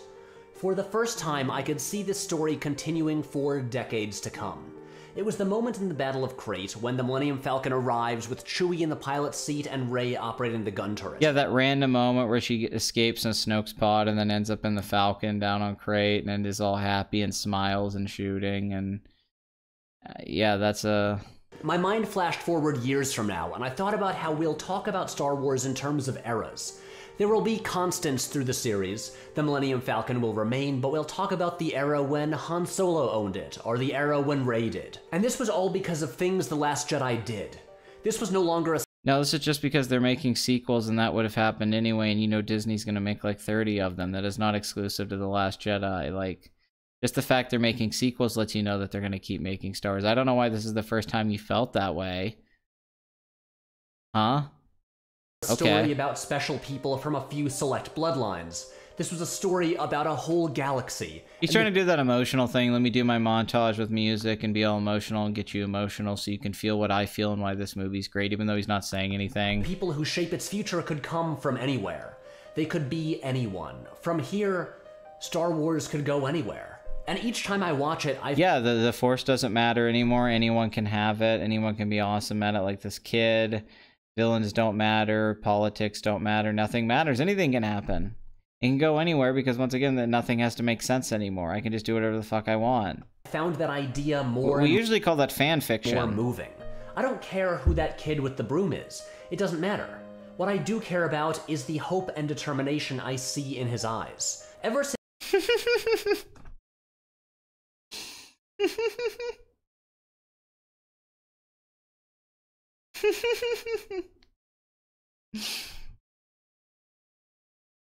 Okay. That's cool, baby.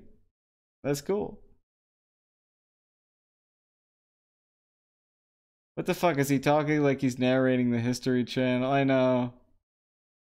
Since George Lucas made that first film, Star Wars has been about how an ordinary person can escape their circumstances and become a part of something You could do all of this for any movie. Batman v Superman, you could do... I was going to parody this and use all of the same points for Batman v Superman, the themes. Like, this movie's really about this and how Superman's flawed and Batman... Like, you take all the themes and the religious connections and the geopolitical things and... you could do this with any movie. You could talk about the themes in The Room, about friendship and the talented Mr. Ripley stuff that Tommy was influenced by. You could do this with any movie and say these things. None of these are good. None of this is good analysis or things that are actually giving insights to the film. He's just saying broad generalizations, generic things, trying to emotionally manipulate you to get you to think this movie's actually good when it's bad. He just knows his comments are going to blow up and its views. I mean, this video is pointless. This is a very pointless video. He says nothing in 20 minutes. Is a movie that understands that. Okay, and now because I couldn't find a more natural way to incorporate them into the speech, I want to just mention a bunch of random little things I love in this movie. The incredible texture and color palette of Steve Yedlin's cinematography, John Williams' score, and how he weaves together countless leitmotifs from the entire series. This line. Wipe that nervous expression off your face, 3PO. The Giallo-esque design. The Giallo-esque design. Jesus Christ, you're just trying to get hipster. Oh, I know Giallo-esque design. Patrick, stop it. Yeah, cool. The cinematography was good. Yeah, that doesn't mean the writing was good. Like, okay, you're pointing a little... Like, yeah, nobody really said the cinematography was bad. That's never been a criticism. R2's cheap trick. When the Porgs are poking at the lightsaber. When the sad Porg looks at Chewie. When the Porgs... Man, he really likes the Porgs. Screeches during battle. When the Porg hits the window. When Chewie swats the Porg off the dashboard. The Porgs are great. Puppet Yoda. The way DJ wears... Why are Porgs great? I don't know, right? His boots around his neck. The moment when Hux thinks he can kill Kylo. When Poe rubs BB-8's belly. The whole design of Crate so that as warfare breaks out on the planet... Well, this guy really has some... He just... It actually looks like it's bleeding. Luke's wink at C-3PO. It actually looks like it's bleeding. Yeah. The way Luke first saw Leia via a projection and the last time she sees him is a projection. See? It rhymes, like Luke. I mean, yeah, those aren't bad little details, but once again, that doesn't fix all of the mountain of problems it adds. Like, yeah, the hologram thing, the project. Yeah, I picked up on that. That's a cute little thing. I picked up on that. That's a cute little thing. Yeah, I didn't hate it. Rian Johnson's not a terrible director, totally. He knows how to make little visual things that work in a movie. Most of the criticisms fall with the screenplay. Like, yeah, that's a cute little moment, but like... Loves. This is a weird movie to talk about. This video ended up being longer because it's a weird fucking movie than it should need to be because it's not enough to say why I think the movie is good. I also have to preemptively respond to all the people who are going to say, but why didn't you talk about this thing that's bad? Months ago, I said there was no... You didn't go into any of that stuff because you have no answer to any of that stuff. And you really didn't go into anything. Like, you could have just done this in 5 minutes. You stretched this out for no reason. I don't know why this video is so long. I really don't. I don't know what the fuck. Like, you spent so much time with things. Like, you didn't need to say that. No way I would make this video. But the truth is that since December, I haven't stopped thinking about The Last Jedi. And to all the people who hate it, I wish that you could see what I see. Because it's pretty great. I wish I could be retarded too and see this shitty film is a good movie, as like a lot of you do, because you're making it up to yourselves. You're projecting these things onto the films. You get to project things onto Kylo Ren and Rey. That's why people love it. They get to make this awesome story up in this awesome movie that it actually isn't. You get to do that watching. I mean, yeah, I would love to do that too. I mean, that would be fun. Like that's awesome that you can do that, but like you can't admit to yourself that that's what you're doing. People get to project onto Kylo Ren. They get to add these themes and this depth and all that because the films open themselves up to that. You'd be like, yeah, I can make this brilliant in my mind and explain these things and explain why these things are so brilliant because it's a Star Wars film trying to have subtext and be artsy. And it's like, well, yeah, but that's kind of what makes it shit, is that it fails as that when it could be an enjoyable space opera or just a space adventure comedy like Guardians of the Galaxy or something. And we're done. Guys, thank you so much. You were fantastic as always. Now I am going to take this footage and put it online. I'll see you later. You don't think anyone is actually going to watch that, do you? I don't know. I would. That joke's horrible. Who is this oh my god. Oh my god. Oh. You know he fucks this girl too.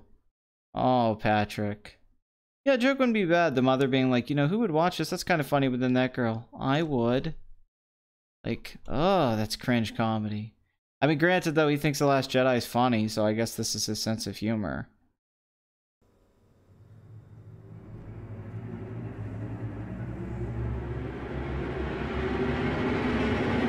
Yeah, that girl's acting was horrible, too. I would. What is the joke with that? How about I say Jedi Schmedai? No. That would have been funny. Dad jokes? And now a word from our sponsor. Oh, hey guys. I'm just wrapping up production on a new video. Making these things is very complicated. There are so many parts of the process. From writing to production to post-production. Now, some of this I learned in college, but most of it I taught myself through a lot of trial and error over many, many years. And back when I was 20 years old and trying to figure... Really? This was complicated to make? Because this was the most generic kind of YouTube video I've ever seen. Look at this equipment. He has this nice mic that, like, he's wasting it on this. It's so disappointing to think this guy actually has money in these things and actually probably knows what he's doing on some level. And he's wasting his time making shit like this. Figure out how to use lights and audio. Really, the guy, like, let's be fair to the guy, right? Patrick has good presentation. He has a nice voice. He has a nice presence on camera, how he moves and does things. He does a lot of that stuff very well. His audio's good, his editing's good. Like, I'm not gonna take anything away from Patrick. This is fine stuff, but like his last series of videos, it's like, dude, what the fuck are you doing? this pause game though. Holy shit. Oh. This pause game's amazing.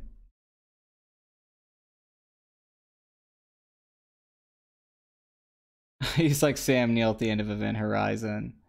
I wish you could see what I see.